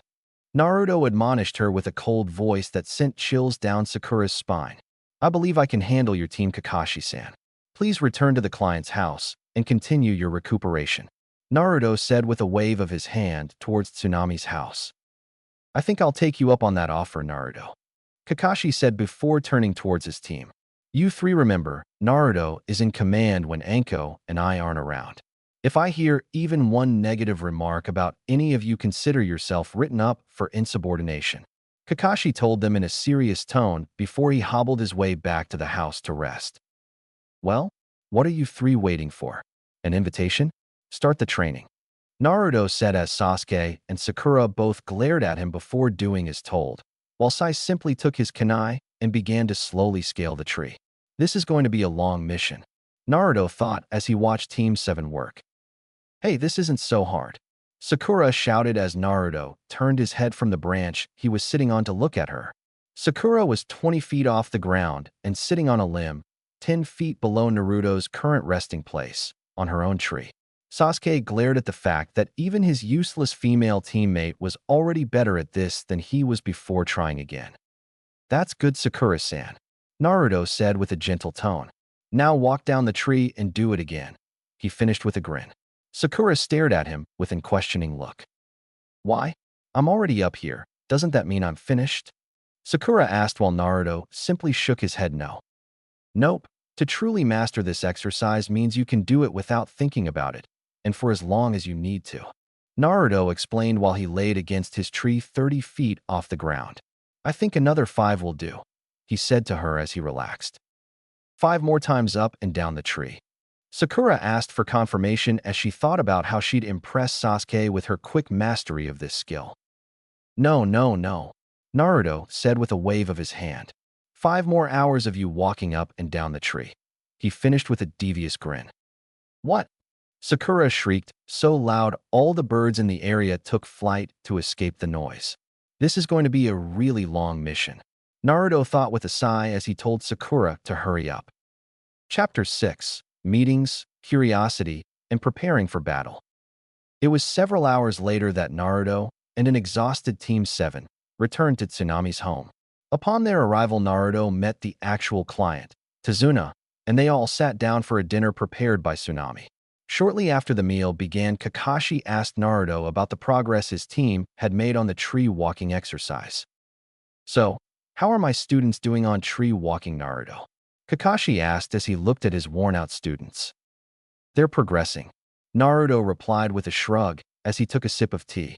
Though Haruno has good control, it's only because her reserves are so small that some academy students have more chakra than she does.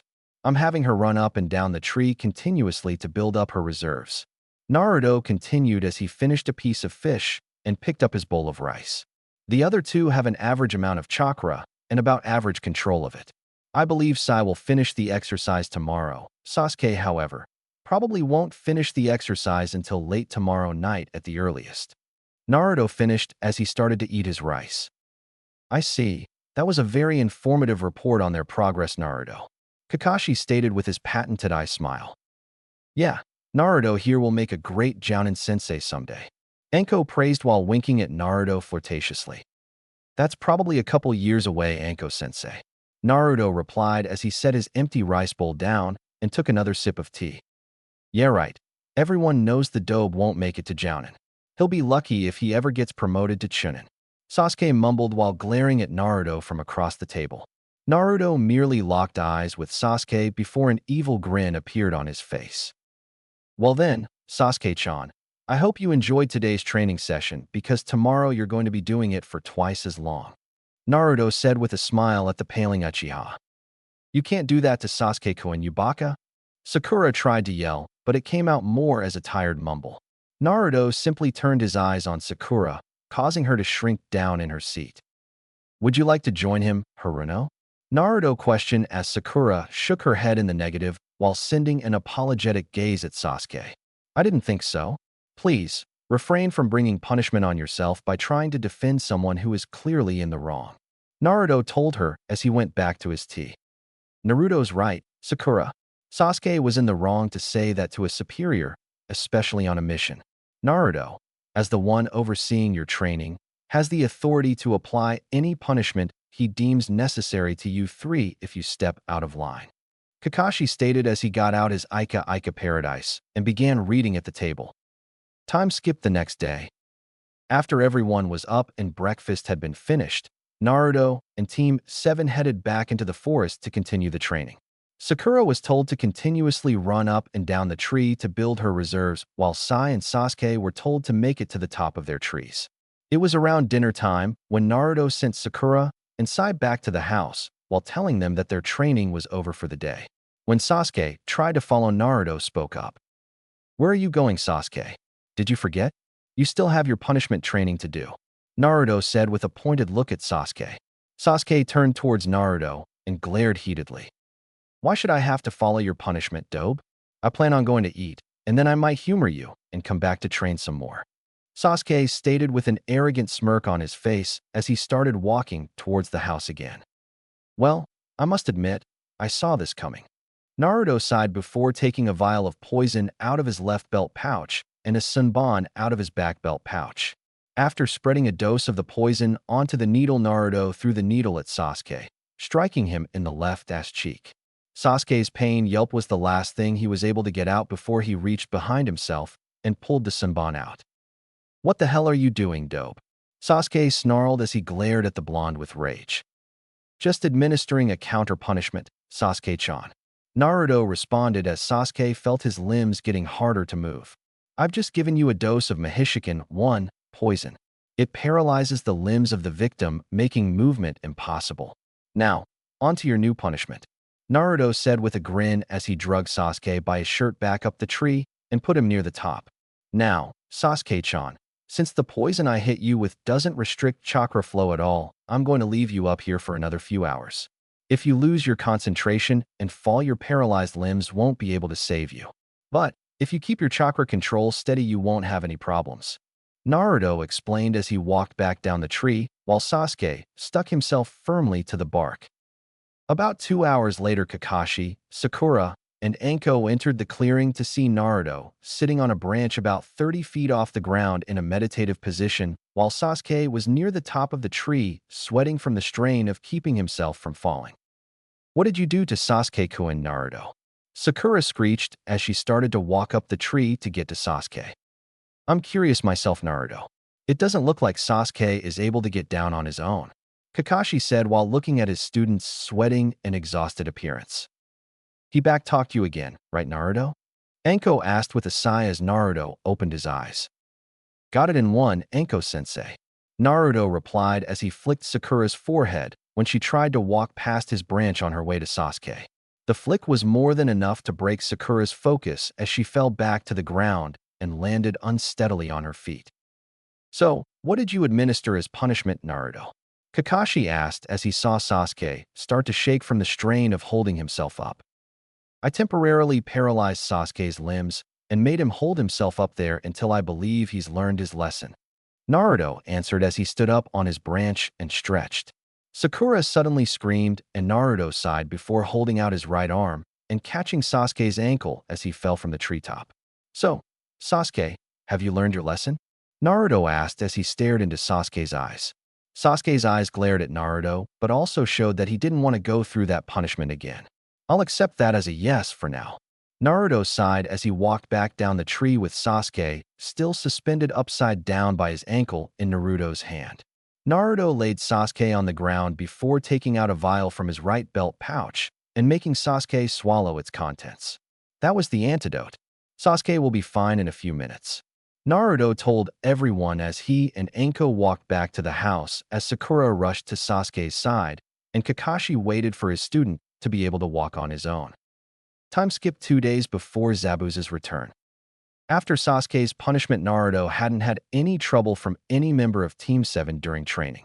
After letting the exhausted Team 7 have dinner and retire for the night, Naruto told Anko and Kakashi that he was going to do some training of his own for a couple hours.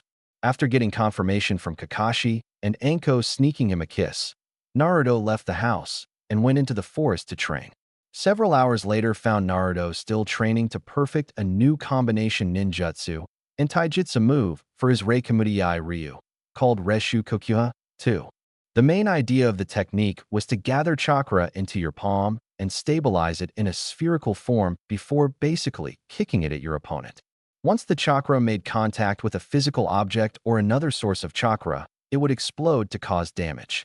However, Naruto had yet to complete the technique, which frustrated him to no end. Damn it, what am I not doing right? Naruto sighed in annoyance. All right, one more time, he said before focusing chakra to his right hand. His chakra quickly formed into a semi-visible sphere, which Naruto took the time to study. Okay, now what's wrong with you? Why doesn't the technique work? Naruto questioned as he stared at the sphere of chakra. Naruto decided to try the technique again and tossed the chakra sphere into the air before bringing his leg around and trying to kick it towards a cluster of trees. But when his foot made contact, the chakra simply dispersed and disappeared. Shit, what am I doing wrong? Naruto questioned himself as he started pacing back and forth across the clearing. Maybe it's not the sphere itself? Maybe I'm not putting out enough chakra? The sphere might not be dense enough for physical contact. Naruto mused as he continued pacing. Another hour passed before Naruto had an epiphany. That might just be it, he said as he stood up from his position against a tree. I need to combine the idea of the sphere being dense with chakra's natural intangibility. With that, Naruto once again brought up his hand and gathered his chakra into a sphere. This time, however, he kept gathering more and more chakra until the sphere went from semi-visible to a bright blue, almost solid, mass of chakra. All right, now let's see if this works. Naruto mumbled before focusing chakra to his right foot until a barely visible aura of blue surrounded his foot. Naruto tossed the chakra sphere into the air again before bringing his chakra-covered foot around and kicking the sphere. To Naruto's joy, the sphere made contact with the chakra surrounding his foot and was launched towards his target trees. When the sphere hit the first tree, it exploded in a massive burst of chakra that decimated the tree trunk and the trunks of the trees around it, while kicking up a large dust cloud. Hell yeah! Naruto yelled happily as he watched 5 trees topple over onto the forest floor. It was probably a good thing I didn't try kicking that dense sphere with just my foot. Most likely that would have ended up with me not having my right foot anymore. The chakra surrounding it made a buffer that let me kick the chakra sphere without it actually touching my foot. Damn, I wish I'd known this earlier. But Anko-sensei isn't a master of the Reikamutai, so I guess there are some things she won't know about the higher-level techniques since she doesn't use them. Naruto said to himself as another idea came to his mind. I wonder if this could work? He questioned out loud before concentrating on his Dokusuken, causing it to start producing large quantities of a thick purple sludge-like poison. Using chakra manipulation, he shaped the sludge into a sphere and condensed it into a smaller sphere before adding more poison and repeating the process about 5 times. All right, the poison is compressed into a high-pressure sphere. I've coated the sphere in a case of chakra so it stays together. Now let's see if this works. Naruto said before he tossed the poison sphere into the air and then kicked it towards another group of trees. When the sphere made contact with a tree, the chakra coating dispersed, allowing the poisonous sludge to explode outward from the impact point, causing several trees to get coated in poison. Awesome. Now I have 2 versions of a high-level technique. Naruto panted out before going over to the nearest non-damaged tree and lying against it. Probably shouldn't have pushed it with that second technique. Naruto thought as he rested against the tree. Actually, I should name that technique. What would be good? Reshu Hitorokua 3. Sounds good to me. Naruto thought before he drifted off to sleep. Time skipped the next morning. Shortly after dawn, Naruto was shaken awake by a girl with long black hair, wearing a pink kimono, and carrying a small basket. Once his eyes had adjusted to the early morning light, Naruto sat up and looked at the girl that had awakened him. You shouldn't sleep outside like this, you'll catch a cold, she stated with a small smile. Thank you for your concern, but I'll be all right. I don't recall ever being sick before. Strong immune system, I guess. Naruto responded as he fully stood up. What's a nice girl like you doing out here? Especially at this time of the morning? He questioned as he looked the girl over. I'm picking medicinal herbs for a friend of mine that's been injured, she stated as she showed him her basket that had several herbs already inside. Would you like some help with that? Naruto asked politely while looking at the various herbs inside the basket. If you'd like to. Thank you for the help, The girl faltered as she didn't know Naruto's name. Oh, sorry, forgot to introduce myself, Naruto said while rubbing the back of his head sheepishly. I'm Uzumaki Naruto, shinobi of Konohagakure no Sato, he stated with a small bow. Might I have your name, miss? He asked. My name is Haku, Naruto-san. The now identified Haku replied with a smile. With introductions out of the way, the two set about gathering the herbs Haku sought after. The two made small talk until Naruto noticed a trend in the herbs they were picking. Haku-san, all these herbs are normally used during the end stages of recovery from various injuries. Would I be correct in assuming that your friend is almost completely healed? Naruto questioned while Haku nodded in reply. Yes, Naruto-san. My friend should be back to normal in a couple more days with these herbs helping him along. Haku replied as she finished filling her basket. May I ask you a question, Naruto-san? She asked as she stood back up. Sure, Haku-san. What would you like to know? Naruto answered with a smile. Well, in regards to those trees over there. She started as she pointed to the trees covered in purple sludge. What happened to them? She finished with a curious look on her face. Oh, that's the result of a jutsu I was testing. I finally got it to work last night before I fell asleep. Naruto told her as he too stood back up. I see. If you don't mind my asking, is that poison that is on the trees? It looks toxic to me. Haku said as she glanced warily at the trees. Yeah, it is. But that sludge is made up of mostly hemotoxins, poisons that affect the blood of animals, but can't really cause much harm to trees. I didn't want to kill a lot of trees after I knocked down those other 5. Naruto answered as he pointed to the trees he had knocked to the ground. I see. You must be quite strong, Naruto-san. Haku said as she stared at the trees lying on the forest floor. Do you have any precious people, Naruto-san? She asked as she turned to look at him. Yeah, I have a few people like that. Naruto replied with a smile as he thought about Anko, Sarutobi, and Irika. I believe that people become strong by protecting their precious people, Naruto-san. I'm sure you'll become even stronger than you are now. Haku explained as she turned to leave. I hope we can meet again sometime, Naruto-san. Yeah, me too, Haku-san. Naruto replied as he bowed slightly. By the way, Naruto-san, I'm a boy. Haku stated with a grin as he turned around to watch Naruto's reaction. I call bullshit on that. A new voice yelled out as Anko suddenly appeared behind Haku and wrapped her arms around the boy. See, Naruto? Anko said while groping Haku's chest and massaging her lower regions. All girl here. Anko laughed as Haku blushed a million shades of red in just a few seconds. Stop. Don't touch me there. Haku half moaned out as she tried to get away from Anko's exploring hands. So, do you want to keep her, Naruto-kun? Anko asked with a sexy purr in her voice that had Naruto near a nosebleed. You can't just keep someone, Anko-sensei. Naruto exclaimed as he watched Anko finally release Haku. Are you sure, Naruto-kun? I bet she wouldn't mind having a go with you, after I get my first 10 or 15 turns of course. Anko replied with a lecherous leer at Naruto. Haku was blushing up a storm as she listened to the conversation around her. First she was groped by another girl, then said girl wanted to keep her. After that she was basically offered a chance to sleep with Naruto-san.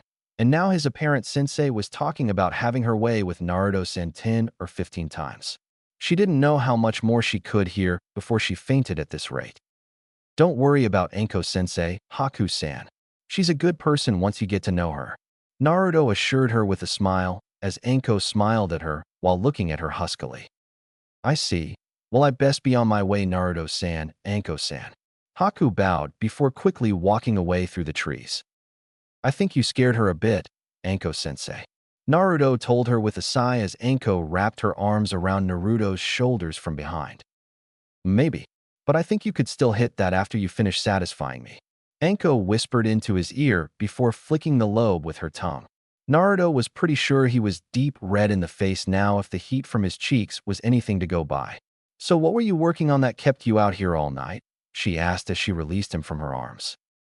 I finally got the Reshu Kokua down. I was even able to make a variation of it with my bloodline. But using both took too much chakra, and I ended up almost passing out. Naruto answered her as he pointed to the 2 areas he'd targeted last night. That's great, Naruto-kun. I knew you'd be able to use the high-level Reikamurai techniques, even though they usually take as much chakra as an A-rank jutsu. Anko congratulated and praised him while shoving his face into her chest as a reward. Naruto was pretty sure he was in heaven at this point and was trying to prevent a nosebleed to prolong the experience. Well, we should probably get back. The others will be up soon, and you need to finish their training by tomorrow, so they'll have a chance to survive against Zabuza, she said as the 2 separated and headed back to the house. Once the 2 had made it back, they discovered that Kakashi and Team 7 were all sitting around the breakfast table and eating with Tazuna and his family. Naruto and Anko took a seat next to each other at the table, while Tsunami set a plate of food in front of both of them. After thanking her, the two began eating in the comfortable silence of the morning atmosphere, only for said atmosphere to be completely destroyed when Tsunami's son, Inari, made an outburst at the ninjas sitting around the table. Why do you all try so hard? Don't you know you're just going to die? Nobody can beat Gato. He'll just kill you all. Inari yelled at them while all the ninjas stared back at him. Why do you say that, Inari-san? Naruto questioned while turning to look at the boy. Because there's no such thing as heroes in this world. People like Gato will just kill you if you get in their way. So there's no point in trying to fight against them. Inari exclaimed as his eyes began to water. Gato isn't that strong, Inari-san. It's his money that hires people to do things for him that makes him appear strong. Take away that money and you'll find out just how pathetic Gato really is. Regarding heroes, though, that depends on who you classify as a hero. We Konoha ninja look up to our Hokage, both past and present, as heroes because they're our strongest ninja.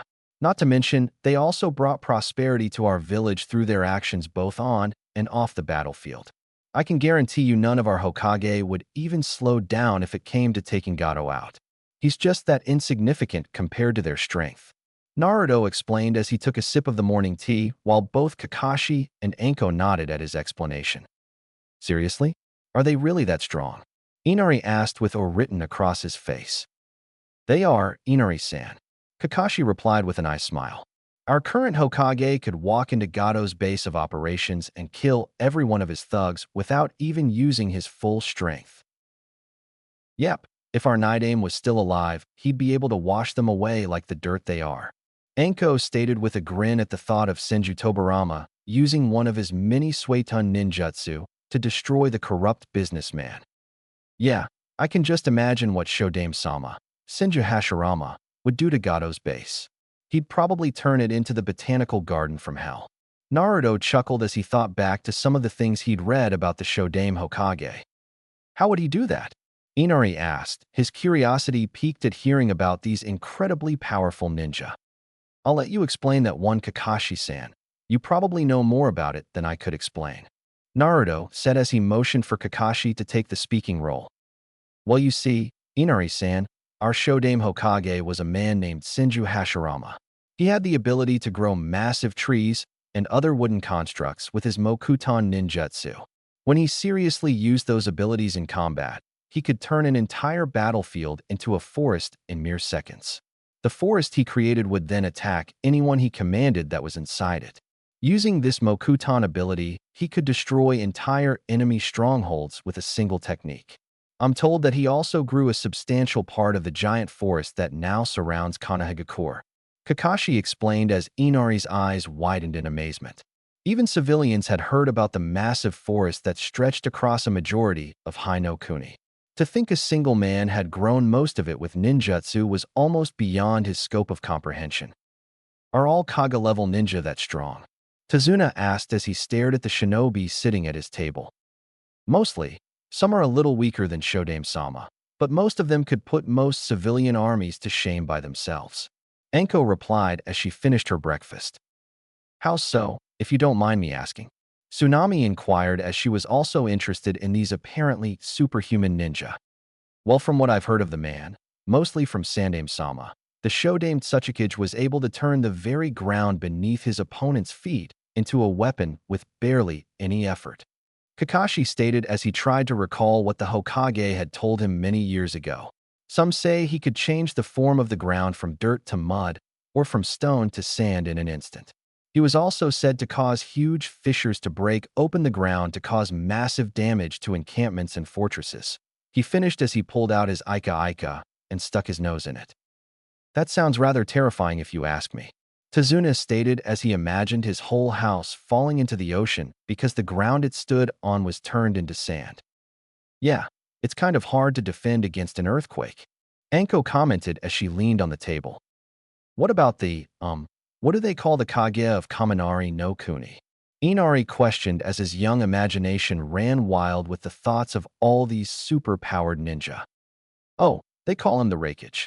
I know a little about the Shodame Raikage from a history book I read a while back. Naruto said while sipping tea. Apparently, when the 5 great shinobi nations were first being formed, The man who became the Shodame Reikage established Kumabikure no Sato's supremacy as one of the 5 great nations by stabilizing Kaminari no Kuni's southern borders. From what I read, he used a jutsu, called Kurin no Reikigami, to control an actual thunderstorm and rain lightning down upon the enemy's army. Very few were said to have survived. Also of note is that it was using this jutsu in the first great ninja war that led to the Shodame Reikage's death. Naruto finished, as Inari quickly spoke up. If he could use the jutsu, then why did he die from it? Inari questioned with a puzzled look on his young face. Well, Inari-san, it wasn't so much the jutsu that killed him. It was using it for too long. Controlling an actual thunderstorm, which is a force of nature in and of itself, takes a massive amount of chakra. The Shodame Reikage had massive amounts of chakra, but not enough to continuously control a thunderstorm. Eventually, he drained himself of his chakra supply, and the strain from using the jutsu for so long had destroyed his body from the inside out. That's the risk of using high-level jutsu like that. Kakashi explained for Naruto, who nodded at the Jounin's explanation. If it's not too secret, I've always wondered about the abilities that shinobi call Kekkei Genkai. Tsunami said somewhat, nervously, hoping she wasn't asking more than she should from the Konoha ninja her father had hired. Should we explain a few, Kakashi-san? Naruto asked with a raised eyebrow as he stared at the silver-haired Jounin. I don't see the harm in telling them some of the basics. As long as we don't divulge any unknown weaknesses, I think it's all right. Kakashi replied before motioning for Tsunami to ask her questions. Well, to start, I guess what I really want to know is, what is a Kekkei Genkai? Tsunami asked as she looked towards Kakashi and Anko for answers. A good first question, Tsunami-san, Kakashi said before beginning his explanation. A Kekkei Genkai, also known as a bloodline limit, is a genetic trait passed down from parent to child along shinobi lineages. They have a wide range of effects and can usually be classified into one of 3 types: chakra-based, body-based, or eye-based. Each type of bloodline gives the carrier of the trait some kind of advantage in battle, making a bloodline carrier an extremely difficult opponent in combat. Kakashi finished before turning a page in his Aika. That's amazing. Tsunami breathed out as she thought about her next question. Are any of you, carriers? She asked while looking between each of the ninja at her table. In response, Kakashi, Naruto, and Sasuke raised their hands slightly to indicate that they were. If I can ask, could you show me your traits? Tsunami halfway mumbled out as she looked down slightly. I don't mind if you don't, Kakashi-san, Naruto said as he stretched out his back until it popped before leaning against the table. All right, there's no harm, I guess, Kakashi said before closing his Aika and putting it away. Which one of us would you like to see first, Tsunami-san? He asked while turning to face the woman. How about yourself, Kakashi-san? Tsunami asked as she focused her attention on the Jounin. All right, if that's what you'd like, Kakashi said before pulling up his headband to show his Sharingan eye. This is called the Sharingan. It's an eye-based bloodline, also called a Dojutsu, that gives its wielder improved perception, the ability to cast Genjutsu by making eye contact, and can even copy any ninjutsu it gazes upon. Kakashi said while Tsunami leaned forward slightly to see the strange eye. Upon gazing at the Sharingan's red color and 3 slowly revolving tomo, Tsunami sat back and commented. It's a strange-looking eye. Do all of these Dojutsu look so different from a normal eye? Tsunami questioned while Kakashi covered his Sharingan back up. Most of them look a bit different than normal eyes, but that's what gives them their power, Anko explained while pouring herself more tea. You should see the Hyuga clan's Byakugan. Their eyes are solid white with veins distending around the eyes. They look like they're blind or sick if you don't know about them. She finished while sipping her tea. What about your bloodline, Naruto-san? Tsunami asked curiously while Naruto turned to look at her. All right, but I must warn you, don't try and get too close to me while it's active. It could be a very unpleasant experience, Naruto told her. Tsunami nodded while still looking incredibly curious. Naruto raised his right hand, palm up, in front of his face. To Tsunami, Inari, and Tazuna's shock, a light purple smoke began to emanate from his palm, while a thick purple liquid began to drip from his palm as well. This is my Dokushu bloodline. It allows me to create various poisons from my body, grants me immunity to all poisons, and gives me the ability to turn even my chakra into poison. It's classified as a hybrid-type bloodline because it affects both my chakra and my body, meaning it has characteristics of both a body-based bloodline and a chakra-based bloodline. Naruto explained while Tsunami and her family watched in awe as Naruto made the poison gas swirl around his hand. What about Sasuke-san's bloodline? Tsunami asked while Naruto absorbed all of the poison he produced to keep anyone from touching it. My bloodline is the Sharingan, but it has yet to activate. Sasuke grumbled out while looking down at the table. So you'll have a Sharingan in your left eye too? Tsunami asked curiously. Not quite, Tsunami-san. You see, my Sharingan is transplanted, making it an artificial Kekkei Genkai. Kakashi explained while Tsunami's eyes widened. When Sasuke's Sharingan awakens, he'll have it in both eyes. It also won't be fully matured like mine is. His Sharingan will have 1 or 2 tomo in them at most. Kakashi explained before Inari shouted out. You mean you can transfer bloodlines to people who don't have them naturally? Inari shouted while getting starry-eyed at the thought of having a ninja bloodline of his own. Not really, brat. For Kakashi to get that Sharingan, someone else had to die. Plus, most body-based and chakra-based bloodlines can't be transferred at all. They usually end up killing the person trying to receive them. Enko explained while Kakashi nodded his head sadly at the memories of his friend Obito's death. Oh, I'm sorry, Inari stated with his head bowed. Time skipped the night before Zabuza's return. All right, I'm back up to strength. Tomorrow will be the day Zabuza attacks. According to Naruto, all 3 of you can now tree walk, so your control should help you last longer in battle, Kakashi said as his team, plus Anko and Naruto, sat around the kitchen table preparing for tomorrow's battle. I'll leave several Dokubunshin at the house in case anything goes wrong here, Kakashi-san. I may also leave a big group of rat summons as extra backup too, Naruto stated as Kakashi nodded at him. Good idea, Naruto. That'll keep Tsunami and Inari safe while we confront Zabuza. Kakashi replied while everyone was checking their supplies one last time before they headed to bed for the night.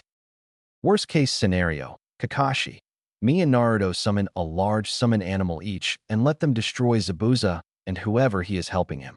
Anko stated seriously while Kakashi agreed. All right, but only as a last resort. We want to avoid damaging the bridge as much as possible. We don't want to do Gado's work for him. Kakashi sighed before telling everyone to head to bed so they'd be rested for tomorrow's battle.